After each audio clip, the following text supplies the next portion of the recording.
ਸਾਨੂੰ ਇਹਨਾਂ ਨੇ ਕਿਹਾ ਸੀ ਤੁਹਾਨੂੰ ਵੱਖਰਾ ਖਿੱਤਾ ਦਿਆਂਗੇ ਜਿੱਥੇ ਤੁਸੀਂ ਆਜ਼ਾਦੀ ਦਾ ਨਿੱਘ ਮਾਣ ਸਕੋ।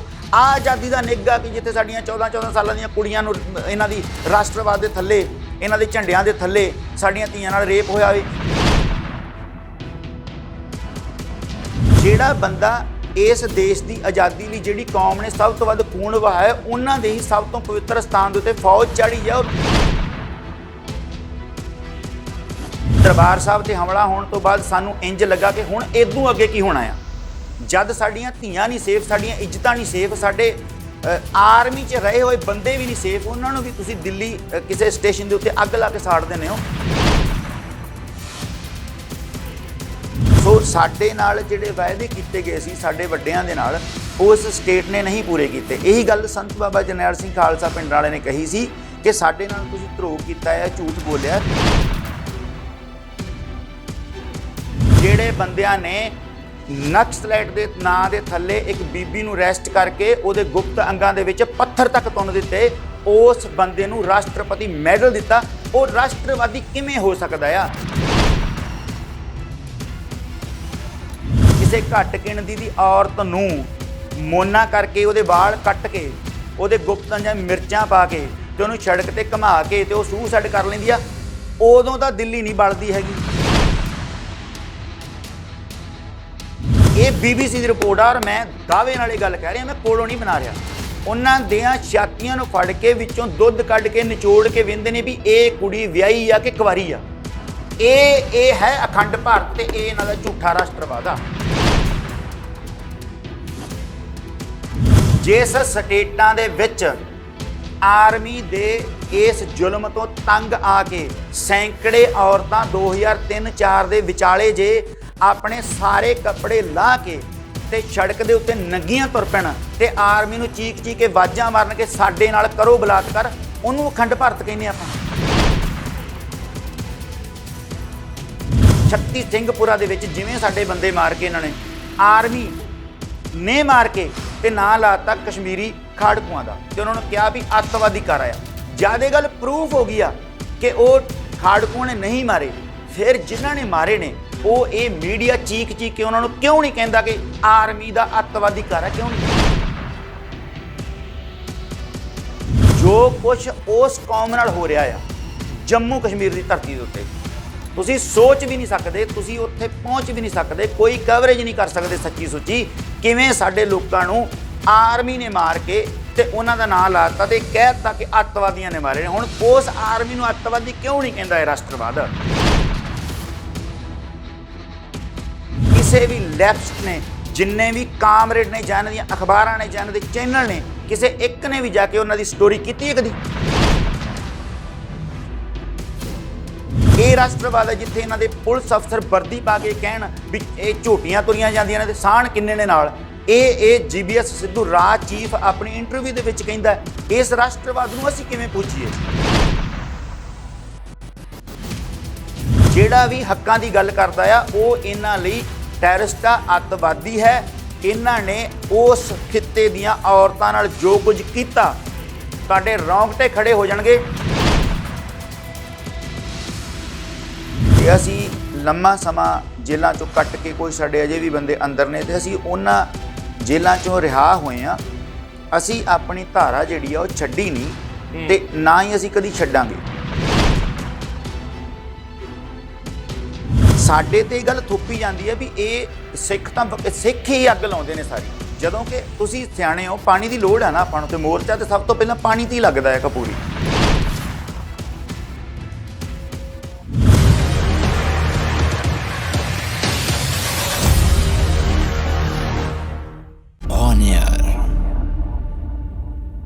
ਇਹ ਪੋਸੀਬਲ ਹੈ ਸਾਡੇ ਸਟੇਟ ਦੇ ਵਿੱਚ ਕਿ ਜਦੋਂ ਕੋਈ ਖਾਸ ਤੌਰ ਤੇ ਲਹਿਰ ਦੇ ਨਾਲ, ਉਹ ਵੀ ਹਥਿਆਰਬੰਦ ਲਹਿਰ ਦੇ ਨਾਲ ਜੁੜਿਆ ਹੋਵੇ, ਉਹਦੀ ਵਾਪਸੀ ਦਾ ਰਾਹ ਹੈ ਇੱਥੇ?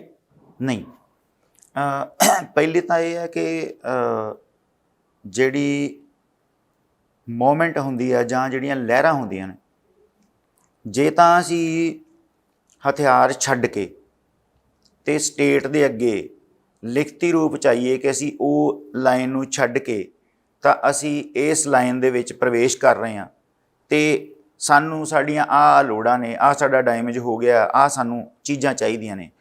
ਤੇ ਸਰਕਾਰ ਦੀ ਜਿਹੜੀ ਨੀਤੀ ਆ ਉਹ ਆਪਾਂ ਅੱਗੇ ਜਾ ਕੇ ਗੱਲ ਵੀ ਕਰਾਂਗੇ ਕਿ ਰਾਸ਼ਟਰਵਾਦ ਦੀ ਜਿਹੜੀ ਤੁਸੀਂ ਗੱਲ ਕੀਤੀ ਆ ਕਿ ਉਸ ਰਾਸ਼ਟਰਵਾਦ ਦੇ ਤਰੀਕੇ ਦੇ ਨਾਲ ਉਹਨਾਂ ਦੀ ਇੱਕ ਮੁੱਖ ਧਾਰਾ ਹੈ। ਹੁਣ ਜੇ ਅਸੀਂ ਉਹਨੂੰ ਮੁੱਖ ਧਾਰਾ ਸਮਝਦੇ ਹਾਂ ਤੇ ਫਿਰ ਸਾਡੇ ਜਿਹੜੇ ਸ਼ਹੀਦ ਨੇ ਜਾਂ ਜਿੰਨੇ ਵੀ ਲੋਕ ਆਪਣੇ ਹੱਕਾਂ ਲਈ ਲੜੇ ਨੇ ਉਹਨਾਂ ਸਾਰਿਆਂ ਨੂੰ ਇੱਕ ਗਾਲ ਦੇ ਬਰਾਬਰ ਹੈ। ਇਹ ਬਹੁਤ ਵੱਡੀ ਗੱਲ ਹੈ। ਅਸੀਂ ਫੜੇ ਗਏ ਅਸੀਂ ਟਾਰਚਰ ਹੋਏ, ਸਾਡੇ ਘਰ-ਬਾਰ ਤਬਾਹ ਹੋਏ, ਤਾਂ ਸਾਨੂੰ ਫੜ ਕੇ ਜੇਲ੍ਹਾਂ 'ਚ ਦਿੱਤਾ ਗਿਆ ਤੇ ਇਸ ਕਾਨੂੰਨ ਦੇ ਮੁਤਾਬਕ ਜਿਹੜਾ ਇਹਨਾਂ ਦਾ ਕਾਨੂੰਨ ਆ ਉਸ ਕਾਨੂੰਨ ਦੇ ਮੁਤਾਬਕ ਸਾਨੂੰ ਸਜ਼ਾਵਾਂ ਹੋਈਆਂ ਤੇ ਇਹਨਾਂ ਦੇ ਕਾਨੂੰਨ ਮੁਤਾਬਕ ਹੀ ਸਾਡੀਆਂ ਬੇਲਾਂ ਹੋਈਆਂ ਤੇ ਅਸੀਂ ਲੰਮਾ ਸਮਾਂ ਜੇਲ੍ਹਾਂ 'ਚੋਂ ਕੱਟ ਕੇ, ਕੋਈ ਸਾਡੇ ਅਜੇ ਵੀ ਬੰਦੇ ਅੰਦਰ ਨੇ ਤੇ ਅਸੀਂ ਉਹਨਾਂ ਜੇਲ੍ਹਾਂ 'ਚੋਂ ਰਿਹਾ ਹੋਏ ਹਾਂ। ਅਸੀਂ ਆਪਣੀ ਧਾਰਾ ਜਿਹੜੀ ਆ ਉਹ ਛੱਡੀ ਨਹੀਂ ਤੇ ਨਾ ਹੀ ਅਸੀਂ ਕਦੀ ਛੱਡਾਂਗੇ। ਅਸੀਂ ਜਿਹੜਾ ਬੰਦਾ ਵੀ ਇਸ ਧਾਰਾ ਨੂੰ ਕਹੂਗਾ ਕਿ ਮੈਂ ਹੁਣ ਮੁੱਖ ਧਾਰਾ 'ਚ ਆ ਗਿਆ ਤੇ ਸਮਝ ਲਓ ਫਿਰ ਇਹ ਗੱਲ ਕਹਿਣੀ ਪਊਗੀ ਕਿ ਜਿਹੜੇ ਜੇ ਤੁਸੀਂ ਪਹਿਲਾਂ ਵਹਿ ਰਹੇ ਸੀ ਉਹ ਧਾਰਾ ਗਲਤ ਸੀਗੀ, ਤੁਸੀਂ ਹੁਣ ਸਹੀ ਹੋ। ਪਰ ਇਹ ਗੱਲ ਮੈਂ ਤਾਂ ਮਰ ਵੀ ਜਾਵਾਂ ਇਹ ਗੱਲ ਕਦੀ ਨਹੀਂ ਕਹੂੰਗਾ ਕਿ ਮੇਰੀ ਉਹ ਧਾਰਾ ਕੀ ਆਈ। ਫਿਰ ਤਬਦੀਲੀ ਕੀ ਹੁੰਦੀ ਹੈ ਜਦੋਂ ਤੁਸੀਂ ਹਥਿਆਰ ਚੁੱਕਿਆ, ਜੇਲਾਂ ਵੀ ਕੱਟੀਆਂ ਔਰ ਹੁਣ ਜਦੋਂ ਇਹ ਗੱਲ ਕਹਿ ਦਿੰਨੇ ਆ ਕਿ ਇੱਕ ਆਮ ਜੀਵਨ ਜੀ ਰਹੇ ਆ ਤਾਂ ਫਿਰ ਉਹ ਤਬਦੀਲੀ ਕੀ ਹੈ? ਫਿਰ ਉਹ ਆਮ ਜੀਵਨ ਕੀ ਹੈ? ਨਹੀਂ, ਉਹ ਮੈਂ ਤੁਹਾਨੂੰ ਦੱਸਦਾ, ਅਸੀਂ ਆਮ ਜੀਵਨ ਜਿਹੜਾ ਆ ਉਹ ਤੁਸੀਂ ਜਿਹੜੀ ਮੁੱਖ ਧਾਰਾ ਦੀ ਗੱਲ, ਅਸੀਂ ਮੁੱਖ ਧਾਰਾ 'ਚ ਆ ਕੇ ਜ਼ਿੰਦਗੀ ਨਹੀਂ ਬਤੀਤ ਕਰ ਰਹੇ। ਅਸੀਂ ਤਾਂ ਆਪਣੇ ਖਾਲਸਾ ਪੰਥ ਦੀਆਂ ਰਹੁ ਰੀਤਾਂ ਤੇ ਉਸੇ ਲਾਈਨ ਦੇ ਉੱਤੇ ਜਦੋਂ ਵੀ ਕਿਤੇ ਸਾਡੇ ਖਾਲਸਾ ਰਾਜ ਦੀ ਗੱਲ ਹੁੰਦੀ ਆ ਅਸੀਂ ਕਦੀ ਉਹਦੀ ਉਲਟੀ ਦਿਸ਼ਾ 'ਚ ਕਦੀ ਸਟੈਂਡ ਨਹੀਂ ਲਿਆ ਹੈਗਾ। ਔਰ ਜਦੋਂ ਵੀ ਕੋਈ ਕਿਤੇ ਹੱਕਾਂ ਦੀ ਗੱਲ ਹੁੰਦੀ ਹੈ ਚਾਹੇ ਉਹ ਕਿਸਾਨ ਮੋਰਚੇ ਦੀ ਹੀ ਕਿਉਂ ਨਾ ਹੋਵੇ ਤੇ ਸਾਡੇ ਵੱਲੋਂ ਸਟੇਟ ਦੇ ਲਏ ਫੈਸਲੇ ਜਿਹੜੇ ਗਲਤ ਫੈਸਲੇ ਨੇ ਅਸੀਂ ਉਹਨਾਂ ਦੇ ਦੂਜੇ ਪਾਸੇ ਜਾ ਕੇ ਖੜੇ ਹਾਂ ਕਿਉਂਕਿ ਇਹ ਤਾਂ ਹੁਣ ਸਟੇਟ ਨੇ ਦੇਖਣਾ ਹੈ। ਅਸੀਂ ਆਪਣੇ ਇਸ ਸਮੇਂ ਜਿਹੜੀ ਹਥਿਆਰਬੰਦ ਸਟਰਗਲ ਸੀ ਉਹ ਸਾਡੀ ਕੌਮ ਹੁਣ ਨਹੀਂ ਕਰ ਰਹੀ। ਬੇਸ਼ੱਕ ਇੱਕਾ ਦੁਆ ਘਟਨਾਵਾਂ ਲਹਿਰਾਂ 'ਚ ਚੱਲਦੀਆਂ ਰਹਿੰਦੀਆਂ ਨੇ ਪਰ ਮੋਟੇ ਤੌਰ ਤੇ ਅਸੀਂ ਉਹ ਸੰਘਰਸ਼ ਹੁਣ ਨਹੀਂ ਲੜ ਰਹੇ ਤੇ ਜਿਹੜੇ ਸੰਘਰਸ਼ ਹੁਣ ਲੜੇ ਜਾ ਰਹੇ ਨੇ ਚਾਹੇ ਉਹ ਪੋਲੀਟੀਕਲ ਤੌਰ ਤੇ ਚਾਹੇ ਉਹ ਜਿਵੇਂ ਦੀਪ ਸਿੱਧੂ ਆਇਆ ਸੀ ਜਾਂ ਇਹ ਲੋਕ ਜਿੰਨੇ ਵੀ ਜਿਹੜੇ ਸਾਡੇ ਪੰਥ ਦੇ ਗੁਰੂ ਦੇ ਸਾਡੇ ਸਿਧਾਂਤ ਦੇ ਜਿਹੜੇ ਮੁੱਦੇ ਨੇ ਅਸੀਂ ਉਹਨਾਂ ਲੋਕਾਂ ਦੇ ਸਦਾ ਨਾਲ ਹਿੱਕ ਡਾ ਕੇ ਖੜੇ ਹਾਂ। ਅਸੀਂ ਕਦੀ ਵੀ ਸਟੇਟ ਵਾਲੇ ਪਾਸੇ ਨਹੀਂ ਖੜੇ। ਇਸ ਬਦਲਾਅ ਦੇ ਵਹਿਣ ਨੂੰ ਕੌਣ ਤੈਅ ਕਰਦਾ ਹੈ? ਹਥਿਆਰਬੰਦ ਲਹਿਰ ਹੈ। ਹੁਣ ਤੁਸੀਂ ਕਹਿ ਰਹੇ ਹੋ ਕਿ ਭਾਵੇਂ ਹਥਿਆਰਬੰਦ ਲਹਿਰ ਨਹੀਂ ਹੈ ਪਰ ਤੁਸੀਂ ਚੱਲ ਉਸੇ ਰਾਹ ਤੇ ਰਹੇ ਹੋ ਤਾਂ ਫਿਰ ਇਸ ਵਹਿਣ ਨੂੰ ਤੈਅ ਕੌਣ ਕਿਵੇਂ ਕਰਦੇ ਹੋ ਤੁਸੀਂ? ਨਹੀਂ, ਅਸੀਂ ਨਹੀਂ ਤੈਅ ਕਰਨਾ, ਸਟੇਟ ਨੇ ਤੈਅ ਕਰਨਾ ਹੈ। ਇਹ ਸਟੇਟ ਨੇ ਹੀ ਤੈਅ ਕੀਤਾ ਸੀ। ਸਟੇਟ ਦਾ ਤਾਂ ਸਟੈਂਡ ਹਮੇਸ਼ਾ ਉਹੀ ਰਿਹਾ ਨਾ, ਚਾਹੇ ਉਹ ਹਥਿਆਰਬੰਦ ਲਹਿਰ ਵੇਲੇ ਤੁਹਾਨੂੰ ਲੈ ਕੇ ਰਿਹਾ ਹੋਵੇ ਚਾਹੇ ਉਹ ਅੱਜ ਰਿਹਾ ਹੋਵੇ। ਤੇ ਫਿਰ ਸਟੇਟ ਨੇ ਦੇਖੋ ਤੁਸੀਂ ਇੱਕ ਗੱਲ, ਸਾਡਾ ਫਲਸਫਾ ਦੁਨੀਆ ਦੀਆਂ ਇੱਕ ਨਹੀਂ ਹਜ਼ਾਰਾਂ ਸਟੇਟਾਂ ਤੋਂ ਉੱਤੇ ਆ, ਬਿਹਤਰ ਆ। ਜੇ ਸਟੇਟ ਇੱਕ ਸਟੇਟ ਦੇ ਫਲਸਫੇ ਨੂੰ ਨਹੀਂ ਛੱਡ ਰਹੀ ਤਾਂ ਉਹ ਲੋਕ ਆਪਣਾ ਫਲਸਫਾ ਕਿਵੇਂ ਛੱਡ ਦੇਣਾ? ਅਸੀਂ ਆਪਣਾ ਰਾਹ ਕਿਵੇਂ ਛੱਡ ਦਈਏ? ਅਸੀਂ ਤਾਂ ਹੱਕਾਂ ਲਈ ਲੜੇ ਹਾਂ ਔਰ ਇਹਦੇ ਵਿੱਚ ਇਕੱਲਾ ਇਹ ਨਹੀਂ ਕਿ ਅਸੀਂ ਕਿਸੇ ਇੱਕ ਧਰਮ ਨੂੰ ਲੈ ਕੇ ਜਾਂ ਇੱਕ ਫਿਰਕੇ ਨੂੰ ਲੈ ਕੇ ਲੜੇ ਹਾਂ। ਬਹੁਤ ਕੁਛ ਜਿਹੜਾ ਆ ਉਹ ਸਾਰਿਆਂ ਦਾ ਸਾਂਝਾ ਆ ਜਿਹਦੇ ਲਈ ਅਸੀਂ ਲੜ ਰਹੇ ਹਾਂ ਔਰ ਲੜਦੇ। ਜੇ ਹੁਣ ਅੱਜ ਆਪਾਂ ਕਿਸਾਨਾਂ ਦੀ ਵੀ ਗੱਲ ਕਰੀਏ, ਫਸਲਾਂ ਦੀ ਵੀ ਗੱਲ ਹੋਈ ਆ ਤਾਂ ਉਹ ਤਾਂ ਸਾਰੇ ਹੀ ਢਿੱਡ ਭਰਦੇ ਨੇ ਤਾਂ ਉਹਦੇ ਲਈ ਵੀ ਅਸੀਂ ਜਾ ਕੇ ਖੜੇ ਹਾਂ। ਜੇ ਪਾਣੀਆਂ ਦੀ ਗੱਲ ਪਿੱਛੇ ਜੰਗ ਸ਼ੁਰੂ ਹੁੰਦੀ ਹੈ ਤਾਂ ਪਾਣੀ ਤਾਂ ਸਾਰਿਆਂ ਨੇ ਪੀਣਾ ਆ। ਤਾਂ ਇਹ ਗੱਲ ਸਦਾ ਹੀ ਕਹੀ ਜਾਂਦੀ ਆ ਕਿ ਜਦੋਂ ਤੁਸੀਂ ਘਰ ਦੇ ਵਿੱਚ ਵੀ ਅਸੀਂ ਹੁਣ ਸਟੇਟ ਦੇ ਵਿੱਚ ਆ, ਜੇ ਤੁਹਾਨੂੰ ਤੁਹਾਡਾ ਫਾਦਰ ਵੀ ਜਿਹੜਾ ਆ ਉਹ ਤੁਹਾਡੇ ਵਿੱਚੋਂ ਬਣਦੇ ਤੁਹਾਡੇ ਹੱਕ ਤੁਹਾਨੂੰ ਨਾ ਦੇਵੇ ਤਾਂ ਤੁਸੀਂ ਆਪਣੇ ਪਿਓ ਦੇ ਖਿਲਾਫ ਹੀ ਬਗਾਵਤ ਕਰ ਦਿੰਦੇ ਹੋ। ਸੋ ਸਾਡੇ ਨਾਲ ਜਿਹੜੇ ਵਾਅਦੇ ਕੀਤੇ ਗਏ ਸੀ ਸਾਡੇ ਵੱਡਿਆਂ ਦੇ ਨਾਲ ਉਸ ਸਟੇਟ ਨੇ ਨਹੀਂ ਪੂਰੇ ਕੀਤੇ। ਇਹੀ ਗੱਲ ਸੰਤ ਬਾਬਾ ਜਰਨੈਲ ਸਿੰਘ ਖਾਲਸਾ ਪਿੰਡ ਵਾਲੇ ਨੇ ਕਹੀ ਸੀ ਕਿ ਸਾਡੇ ਨਾਲ ਤੁਸੀਂ ਧਰੋਹ ਕੀਤਾ ਹੈ, ਝੂਠ ਬੋਲਿਆ। ਸਾਡੇ ਜਿਹੜੇ IAS ਆਫੀਸਰ ਸੀਗੇ ਉਹਨਾਂ ਨੇ ਬੁੱਕਾਂ ਤੱਕ ਲਿਖੀਆਂ। ਸਰਦਾਰ ਕਪੂਰ ਸਿੰਘ ਨੇ ਸਾਚੀ ਸਾਖੀ ਲਿਖੀ, ਤੁਸੀਂ ਪੜ੍ਹ ਕੇ ਦੇਖੋ ਜਾਂ ਸਾਡਾ ਇਤਿਹਾਸ ਪੜ੍ਹ ਕੇ ਵੇਖੋ ਕਿ ਇਹਦੇ ਲਈ ਅਸੀਂ ਜਦੋਜਹਿਦ ਕਿੰਨੀ ਕੀਤੀ ਆ, ਪੰਜਾਬ ਦੇ ਕਿਵੇਂ ਟੁਕੜੇ ਕੀਤੇ ਗਏ ਨੇ। ਅਸਲ ਵੰਡ ਜਿਹੜੀ ਆ ਉਹ ਇਸ ਕੰਟਰੀ ਦੀ ਵੰਡ ਨਹੀਂ ਹੋਈ, ਪੰਜਾਬ ਦੀ ਵੰਡ ਹੋਈ ਆ। ਤਾਂ ਸਭ ਤੋਂ ਵੱਡਾ ਜਿਹੜਾ ਨੁਕਸਾਨ ਸੀ ਉਹ ਅਸੀਂ ਝੱਲਿਆ ਆ। ਤਾਂ ਇਸ ਕਰਕੇ ਅਸੀਂ ਤਾਂ ਅੱਜ ਵੀ ਉਸੇ ਸਟੈਂਡ ਤੇ ਖੜੇ ਹਾਂ ਕਿ ਸਾਡੇ ਜਿਹੜੇ ਹੱਕ ਨੇ, ਸਾਡੇ ਜਿਹੜੇ ਨਾਲ ਵਾਅਦੇ ਕੀਤੇ ਸਨ ਤੁਸੀਂ ਉਹ ਤੋਂ ਭੱਜ ਗਏ ਹੋ। ਉਹਦੇ ਵਿੱਚੋਂ ਹੀ ਸਾਰੇ ਖਿਲਾਫ ਪੈਦਾ ਹੋਏ ਨੇ, ਉਹ ਚੋਂ ਹੀ ਉਹ ਮੂਵਮੈਂਟ ਨਿਕਲੀ, ਉਹਦੇ ਚੋਂ ਹੀ ਸਾਰਾ ਕੁਝ ਨਿਕਲਿਆ। ਇਸ ਤਰ੍ਹਾਂ ਤੇ ਹੈ ਨਹੀਂ ਸੀ ਵੀ। ਪਰ ਉਹ ਵਾਅਦੇ ਇਕੱਲੇ ਕੌਮੀ ਵਾਅਦੇ ਕਿਉਂ ਬਣੇ? ਕੀ ਪੂਰੇ ਪੰਜਾਬ ਨੂੰ ਸਮੁੱਚਤਾ ਦੇ ਵਿੱਚ ਉਹਨਾਂ ਵਾਅਦਿਆਂ ਲਈ ਨਹੀਂ ਅਕਾਊਂਟੇਬਲ ਹੋਣਾ ਚਾਹੀਦਾ ਸੀਗਾ? ਕਿ ਬਾਕੀ ਕੌਮਾਂ ਜਿਹੜੀਆਂ ਪੰਜਾਬ 'ਚ ਵਸ ਰਹੀਆਂ ਹੈ, ਫਸਲਾਂ ਤਾਂ ਉਹਨਾਂ ਵਾਸਤੇ ਵੀ ਓਨੀਆਂ, ਪਾਣੀ ਵੀ ਉਹਨਾਂ ਦਾ ਓਨਾ ਹੈ। ਜੇ ਪੰਜਾਬ ਨੂੰ ਫਾਈਨੈਂਸ਼ੀਅਲ ਤੌਰ ਤੇ ਪਾਣੀ ਸਟਰੋਂਗ ਬਣਾਉਣਗੇ ਤਾਂ ਉਹ ਹਿੰਦੂ ਨੂੰ, ਜੈਨੀ ਨੂੰ, ਬੋਧੀ ਨੂੰ ਵੀ ਓਨਾ ਹੀ ਬਣਾਉਣਗੇ। ਫਿਰ ਇਹਨਾਂ ਸਾਰੇ ਮੁੱਦਿਆਂ ਨੂੰ, ਚਾਹੇ ਅਨੰਦਪੁਰ ਸਾਹਿਬ ਦੇ ਮਤੇ ਤੋਂ ਪਹਿਲਾਂ ਤੋਂ ਲੜਾਈ ਚੱਲਦੀ ਹੋਵੇ, ਸਿਰਫ ਕੌਮ ਦੇ ਨਾਲ ਐਸੋਸੀਏਟ ਕਿਉਂ ਕੀਤਾ ਗਿਆ? ਮੈਂ ਤੁਹਾਨੂੰ ਦੱਸਦਾ, ਤੁਸੀਂ ਇੱਕ ਗੱਲ ਦੇਖੋ ਕਿ ਤੁਸੀਂ ਪਿਛਲੇ ਦਿਨ ਹੀ ਦੇਖਿਆ ਹੋਣਾ, ਸਰਦਾਰ ਸਿਮਰਜੀਤ ਸਿੰਘ ਮਾਨ ਹੁਣੀ ਪਾਰਲੀਮੈਂਟ ਦੇ ਇਲੈਕਸ਼ਨ ਜਿੱਤ ਗਏ, ਉਹ ਇੱਕ MP ਬਣ ਗਏ। ਤਾਂ ਉਹਦੇ ਉੱਤੇ ਵੀ ਨੈਸ਼ਨਲ ਮੀਡੀਆ ਨੇ ਇਹ ਕਿਹਾ ਵੀ ਇੱਕ ਵੱਖਰੀ ਵਿਚਾਰਧਾਰਾ ਦਾ ਬੰਦਾ, ਇਸ ਬੰਦੇ ਦੇ ਜਿੱਤਣ ਨਾਲ ਤਾਂ ਬਹੁਤ ਖਤਰਨਾਕ ਸਿਚੁਏਸ਼ਨ ਪੈਦਾ ਹੋ ਸਕਦੀ ਹੈ। ਦੇਖੋ ਤੁਸੀਂ ਇਸ ਚੀਜ਼ ਨੂੰ ਵੀ ਇਹੀ ਅੱਗੇ ਲੈ ਕੇ ਆਉਂਦੇ ਨੇ। ਅਸੀਂ ਕਦੀ ਕਿਹਾ ਆ ਵੀ ਹਿੰਦੂ ਭਾਈਚਾਰਾ ਸਾਡਾ ਸਾਥ ਨਾ ਦੇਵੇ, ਜਾਂ ਇੱਥੋਂ ਦੇ ਜਿੰਨੇ ਵੀ ਆ ਜਿਹੜੀਆਂ ਕੌਮਾਂ ਨੇ, ਧਰਮ ਨੇ, ਜਾਤੀ ਨੇ, ਜਾਂ ਜਿੰਨੇ ਵੀ ਆਪਾਂ ਮਨੁੱਖੀ ਅਧਿਕਾਰਾਂ ਦੀ ਗੱਲ ਕਰੀਏ, ਜਿੰਨੇ ਵੀ ਲੋਕ ਪੰਜਾਬ ਦੇ ਵਸਿੰਦੇ ਨੇ, ਅਸੀਂ ਕਦੀ ਕਿਹਾ ਆ ਵੀ ਤੁਸੀਂ ਸਾਡੇ ਵਿੱਚ ਨਾ ਆਓ? ਜਦ ਪੰਜਾਬ ਦੀ ਮਰਦਮਸ਼ੁਮਾਰੀ ਹੁੰਦੀ ਆ ਪੰਜਾਬੀ ਨੂੰ ਲੈ ਕੇ, ਤਾਂ ਤੁਸੀਂ ਦੱਸੋ ਸਾਡੇ ਤੇ ਇਹ ਗੱਲ ਥੋਪੀ ਜਾਂਦੀ ਹੈ ਵੀ ਇਹ ਸਿੱਖ ਹੀ ਅੱਗ ਲਾਉਂਦੇ ਨੇ ਸਾਰੀ। ਜਦੋਂ ਕਿ ਤੁਸੀਂ ਸਿਆਣੇ ਹੋ, ਪਾਣੀ ਦੀ ਲੋੜ ਹੈ ਨਾ ਆਪਾਂ ਨੂੰ, ਤੇ ਮੋਰਚਾ ਤੇ ਸਭ ਤੋਂ ਪਹਿਲਾਂ ਪਾਣੀ ਤੇ ਹੀ ਲੱਗਦਾ ਹੈ। ਕਪੂਰੀ ਜਿਹੜਾ ਸਭ ਤੋਂ ਪਹਿਲਾਂ ਪਾਣੀ ਤੇ ਮੋਰਚਾ ਲੱਗਦਾ, ਔਰ ਸਾਂਝਾ ਮੋਰਚਾ ਸੀਗਾ। ਤਾਂ ਉਸ ਮੋਰਚੇ ਦੇ ਵਿੱਚ ਤੁਸੀਂ ਆਪਾਂ ਪਿੱਛੋਂ ਹੀ ਲੈ ਲਈਏ, ਜਦੋਂ ਪੰਜਾਬ ਦੀ ਵੰਡ ਵੀ ਹੋਈ ਆ, ਅੰਗਰੇਜ਼ਾਂ ਨਾਲ ਵੀ ਜੰਗ ਹੁੰਦੀ ਆ, ਉੱਥੇ ਤੁਸੀਂ ਜੇ ਹੁਣ ਉਹਨਾਂ ਨੂੰ ਸਵਾਲ ਕਰੋ ਕਿ ਤੁਸੀਂ ਕਹਿੰਦੇ ਹੋ ਆਜ਼ਾਦੀ, ਜਿਨ੍ਹਾਂ ਨੇ ਆਜ਼ਾਦੀ ਲੈ ਕੇ ਦਿੱਤੀ ਹੈ, ਜਿਹੜੇ ਇਹਦੇ ਲਈ ਸਭ ਤੋਂ ਵੱਧ ਜਿਨ੍ਹਾਂ ਨੇ ਫਾਂਸੀਆਂ ਝੂਟੀਆਂ, ਜਿਹੜੇ ਆਪਣੇ ਨਾਲ ਬੰਬ ਬੰਨ ਕੇ ਤੂੰਬਾ ਹੋ ਗਏ, ਉਹ ਕਿੱਥੇ ਨੇ ਅੱਜ? ਉਹ ਕਿਉਂ ਨਜ਼ਰ ਨਹੀਂ ਆਉਂਦੇ? ਕਿਉਂ ਥੋੜੇ ਜਿਹੇ ਬੰਦੇ ਰਾਸ਼ਟਰਵਾਦ ਦੇ ਇਰਦ ਗਿਰਦ ਘੁੰਮਦੇ ਰਹਿੰਦੇ ਨੇ? ਉਹਨਾਂ 'ਚ ਫਰਕ ਹੈ। ਜਿਹੜੇ ਭਾਰਤ ਦੀ ਆਜ਼ਾਦੀ ਦੇ ਲਈ ਫਾਂਸੀਆਂ ਤੇ ਚੜ੍ਹ ਗਏ, ਜਿਹੜੇ ਮਾਰੇ ਗਏ ਉਦੋਂ, ਕੀ ਤੁਸੀਂ ਵੀ ਉਹਨਾਂ ਨੂੰ ਵੀ ਸ਼ਹੀਦ ਮੰਨਦੇ ਹੋ? ਨਹੀਂ, ਮੈਂ ਇੱਥੇ ਇੱਕ ਗੱਲ ਜ਼ਰੂਰ ਕਹਾਂਗਾ ਕਿ ਜਿਹੜੀ ਵੀ ਕੋਈ ਆਜ਼ਾਦੀ ਦੀ ਲਹਿਰ ਚੱਲਦੀ ਆ, ਵੇਖੋ ਇਹ ਉਦੋਂ ਲਹਿਰ ਚੱਲੀ ਸੀਗੀ ਇਸ ਕੰਟਰੀ ਨੂੰ ਆਜ਼ਾਦ ਕਰਾਉਣ ਲਈ। ਉਹਦੇ ਵਿੱਚ ਉਦੋਂ ਸਿੱਖਾਂ ਨੇ ਵੀ ਬਹੁਤ ਵੱਡਾ, ਸਭ ਤੋਂ ਵੱਡਾ ਹੀ, ਬਹੁਤ ਨਹੀਂ, ਸਭ ਤੋਂ ਵੱਡਾ ਰੋਲ ਜਿਹੜਾ ਸੀ ਉਹ ਸਿੱਖਾਂ ਨੇ ਇਹ 'ਚ ਅਦਾ ਕੀਤਾ। ਸਿੱਖਾਂ ਦੀਆਂ ਸ਼ਹਾਦਤਾਂ ਬਹੁਤ ਹੋਈਆਂ। ਕਿਤੇ ਨਾ ਕਿਤੇ ਜਾ ਕੇ ਜਦੋਂ ਸਾਡੇ ਬੁੱਧੀਜੀਵੀ ਜਾਂ ਸਾਡੇ ਇਤਿਹਾਸਕਾਰ ਜਦੋਂ ਹਿਸਟਰੀ ਲਿਖਦੇ ਨੇ, ਤਾਂ ਉੱਥੇ ਇਹ ਗੱਲ ਦਾ ਐਨਾਲਿਸਿਸ ਤਾਂ ਹੁੰਦਾ ਆ ਕਿ ਹੁਣ ਇੱਕ ਬੰਦਾ ਕੋਈ ਹੁੱਕਾ ਪੀਣ ਵਾਲਾ ਹੈ, ਉਹਦਾ ਧਰਮ ਵੱਖਰਾ ਆ, ਉਹ ਆਪਣੇ ਧਰਮ ਦੇ ਅਨੁਸਾਰ ਜਿਉਂਦਾ ਆ, ਪਰ ਉਹ ਵਕਤ ਦੀ ਸਰਕਾਰ ਦੇ ਖਿਲਾਫ ਲੜ ਕੇ ਮਰ ਜਾਂਦਾ ਆ। ਉਹ ਕ੍ਰਾਂਤੀਕਾਰੀ ਸ਼ਹੀਦ ਆ। ਸਿੱਖ ਫਲਸਫੇ ਦੇ ਵਿੱਚੋਂ ਜਿਹੜੇ ਬੰਦੇ ਸ਼ਹੀਦ ਹੋਏ ਨੇ, ਸਾਰਿਆਂ ਦੇ ਇਹ ਅਸੀਂ ਉਹਨਾਂ ਨੂੰ, ਮੇਰੇ ਮੁਤਾਬਕ ਜੇ ਮੈਂ ਆਪਣੀ ਨਿੱਜੀ ਗੱਲ ਕਰਾਂ, ਤਾਂ ਮੈਂ ਦੁਨੀਆ ਦੇ ਇਤਿਹਾਸ ਦੇ ਵਿੱਚ ਜਿੱਥੇ ਲੋਕੀ ਹੱਕਾਂ ਲਈ ਲੜ ਕੇ ਸ਼ਹੀਦ ਹੁੰਦੇ ਨੇ ਜਾਂ ਆਪਣੇ ਹੱਕਾਂ ਲਈ ਮਰਦੇ ਨੇ, ਮੈਂ ਉਹਨਾਂ ਬਾਗੀਆਂ ਦੇ ਸਦਾ ਨਾਲ ਰਿਹਾ। ਮੈਂ ਕਿਸੇ ਬਾਗੀ ਦੀ ਕਦੀ ਵੀ ਕੋਈ ਵਿਰੋਧਤਾ ਨਹੀਂ ਕਰਦਾ। ਇਹ ਮੇਰਾ ਨਿੱਜੀ ਹੱਕ। ਬਾਗੀ ਸੀਗੇ, ਮੰਨਦੇ ਹੋ? ਜੀ ਬਿਲਕੁਲ। ਮੈਂ ਤੁਸੀਂ ਸ਼ਹੀਦ ਮੰਨਦੇ ਹੋ, ਅੱਤਵਾਦੀ ਮੰਨਦੇ ਹੋ? ਨਹੀਂ, ਦੇਖੋ ਮੈਂ ਇੱਥੇ ਇਹ ਗੱਲ ਕਹੂੰਗਾ ਕਿ ਸ਼ਹਾਦਤ ਦੇ ਜਿਹੜੇ ਅੱਖਰ ਨੇ ਉਹ ਸਿੱਖ ਫਲਸਫੇ ਚੋਂ ਬਹੁਤ ਅਮੀਰ ਨੇ। ਤੇ ਜਿਹੜੀ ਗੱਲ ਭਗਤ ਸਿੰਘ ਨੂੰ ਅੱਤਵਾਦੀ ਕਹਿਣ ਦੀ ਆ, ਇਹ ਅੱਜ ਦੀ ਡੇਟ ਦੇ ਵਿੱਚ ਮੇਰੇ ਤੋਂ ਬਹੁਤ ਕਿਤੇ ਉੱਤੇ ਜਾ ਕੇ ਆ ਕਿ ਇਹਦਾ ਫੈਸਲਾ ਵਕਤ ਨੇ ਕੀ ਕਰਨਾ ਹੈ। ਪਰ ਮੈਂ ਨਿੱਜੀ ਤੌਰ ਤੇ ਇਹ ਗੱਲ ਕਹਾਂਗਾ ਕਿ ਭਗਤ ਸਿੰਘ ਨੂੰ ਜੇ ਸਿੱਖ ਪੰਥ ਜਾਂ ਸਿੱਖ ਕੌਮ ਸ਼ਹੀਦ ਨਹੀਂ ਮੰਨਦੀ, ਤਾਂ ਮੈਂ ਆਪਣੇ ਅਨੁਸਾਰ ਕਹੂੰਗਾ ਕਿ ਉਹਨੂੰ ਅੱਤਵਾਦੀ ਕਹਿਣਾ ਵੀ ਗਲਤ ਆ। ਪਰ ਕੀ ਸਿਮਰਨਜੀਤ ਸਿੰਘ ਮਾਨ ਹੋਣਾ ਦੇ ਬਿਆਨ ਨੂੰ ਕੌਮ ਦਾ ਬਿਆਨ ਮੰਨਦੇ ਹੋ ਤੁਸੀਂ ਪੂਰੀ ਦਾ? ਨਹੀਂ, ਵੇਖੋ ਮੈਂ ਇਦਾਂ ਨਹੀਂ ਮੰਨਦਾ। ਮੈਂ ਤੁਹਾਨੂੰ ਇਹੀ ਗੱਲ ਪਹਿਲਾਂ ਵੀ ਇਹਦੇ ਉੱਤੇ ਹੀ ਆਪਾਂ ਆਏ ਆ ਕਿ ਇਹ ਜਿਹੜਾ ਮਸਲਾ ਹੈ ਸ਼ਹਾਦਤ ਦਾ, ਕਿ ਭਗਤ ਸਿੰਘ ਨੂੰ ਕਿੱਥੇ ਰੱਖਣਾ ਹੈ ਜਾਂ ਕਿੱਥੇ ਨਹੀਂ ਰੱਖਣਾ, ਇਹ ਮੇਰੀ ਸਮਝ ਤੋਂ। ਤੁਹਾਨੂੰ ਇਹ ਲੱਗਦਾ ਕਿ ਕੀ ਰਾਸ਼ਟਰਵਾਦ ਕਰਕੇ ਭਗਤ ਸਿੰਘ ਹੋਣਾ ਨੇ ਉਹ ਫਾਂਸੀ ਦਾ ਰੱਸਾ ਚੁੰਮਿਆ? ਕਿਉਂਕਿ ਇਸ ਗੱਲ ਦੀ ਵੀ ਤਕਰੀਰ ਬਹੁਤ ਹੁੰਦੀ ਹੈ ਕਿ ਭਗਤ ਸਿੰਘ ਬਹੁਤ ਵਾਈਡ ਹੋ ਕੇ ਗੱਲ ਕਰ ਰਿਹਾ ਸੀਗਾ। ਉਹ ਚਾਹੁੰਦਾ ਸੀਗਾ ਕਿ ਕਾਲੇ ਅੰਗਰੇਜ਼ ਨਾ ਆ ਕੇ ਬਹਿ ਜਾਣ, ਲੁੱਟ ਨਾ ਹੋਵੇ, ਕਿਰਤੀ ਦੀ ਲੁੱਟ ਨਾ ਹੋਵੇ। ਜੋ ਲੈਫਟ ਦੀ ਆਈਡੀਓਲੋਜੀ ਸੀਗੀ, ਉਸ ਆਈਡੀਓਲੋਜੀ ਨੂੰ ਉਹ ਹੋਰ ਵੱਡਾ ਕਰਕੇ ਅੱਗੇ ਲਿਜਾਉਣਾ ਚਾਹੁੰਦਾ ਸੀਗਾ। ਬਿਲਕੁਲ। ਕੀ ਉਸ ਗੱਲ ਦੀ ਪ੍ਰੋੜਤਾ ਹੋ ਰਹੀ ਹੈ, ਜਾਂ ਫਿਰ ਤੁਹਾਨੂੰ ਲੱਗਦਾ ਹੈ ਕਿ ਅੱਜ ਜਿਹੜੀ ਦੇਸ਼ ਦੀ ਗੱਲ ਹੈ, ਭਾਰਤ ਮਾਤਾ ਕੀ ਜੈ ਔਰ ਮੁਲਕ ਦੀ ਅਸੀਂ ਗੱਲ ਕਰਦੇ ਹਾਂ, ਭਗਤ ਸਿੰਘ ਉਸ ਵਾਸਤੇ ਫਾਂਸੀ ਚੜਿਆ?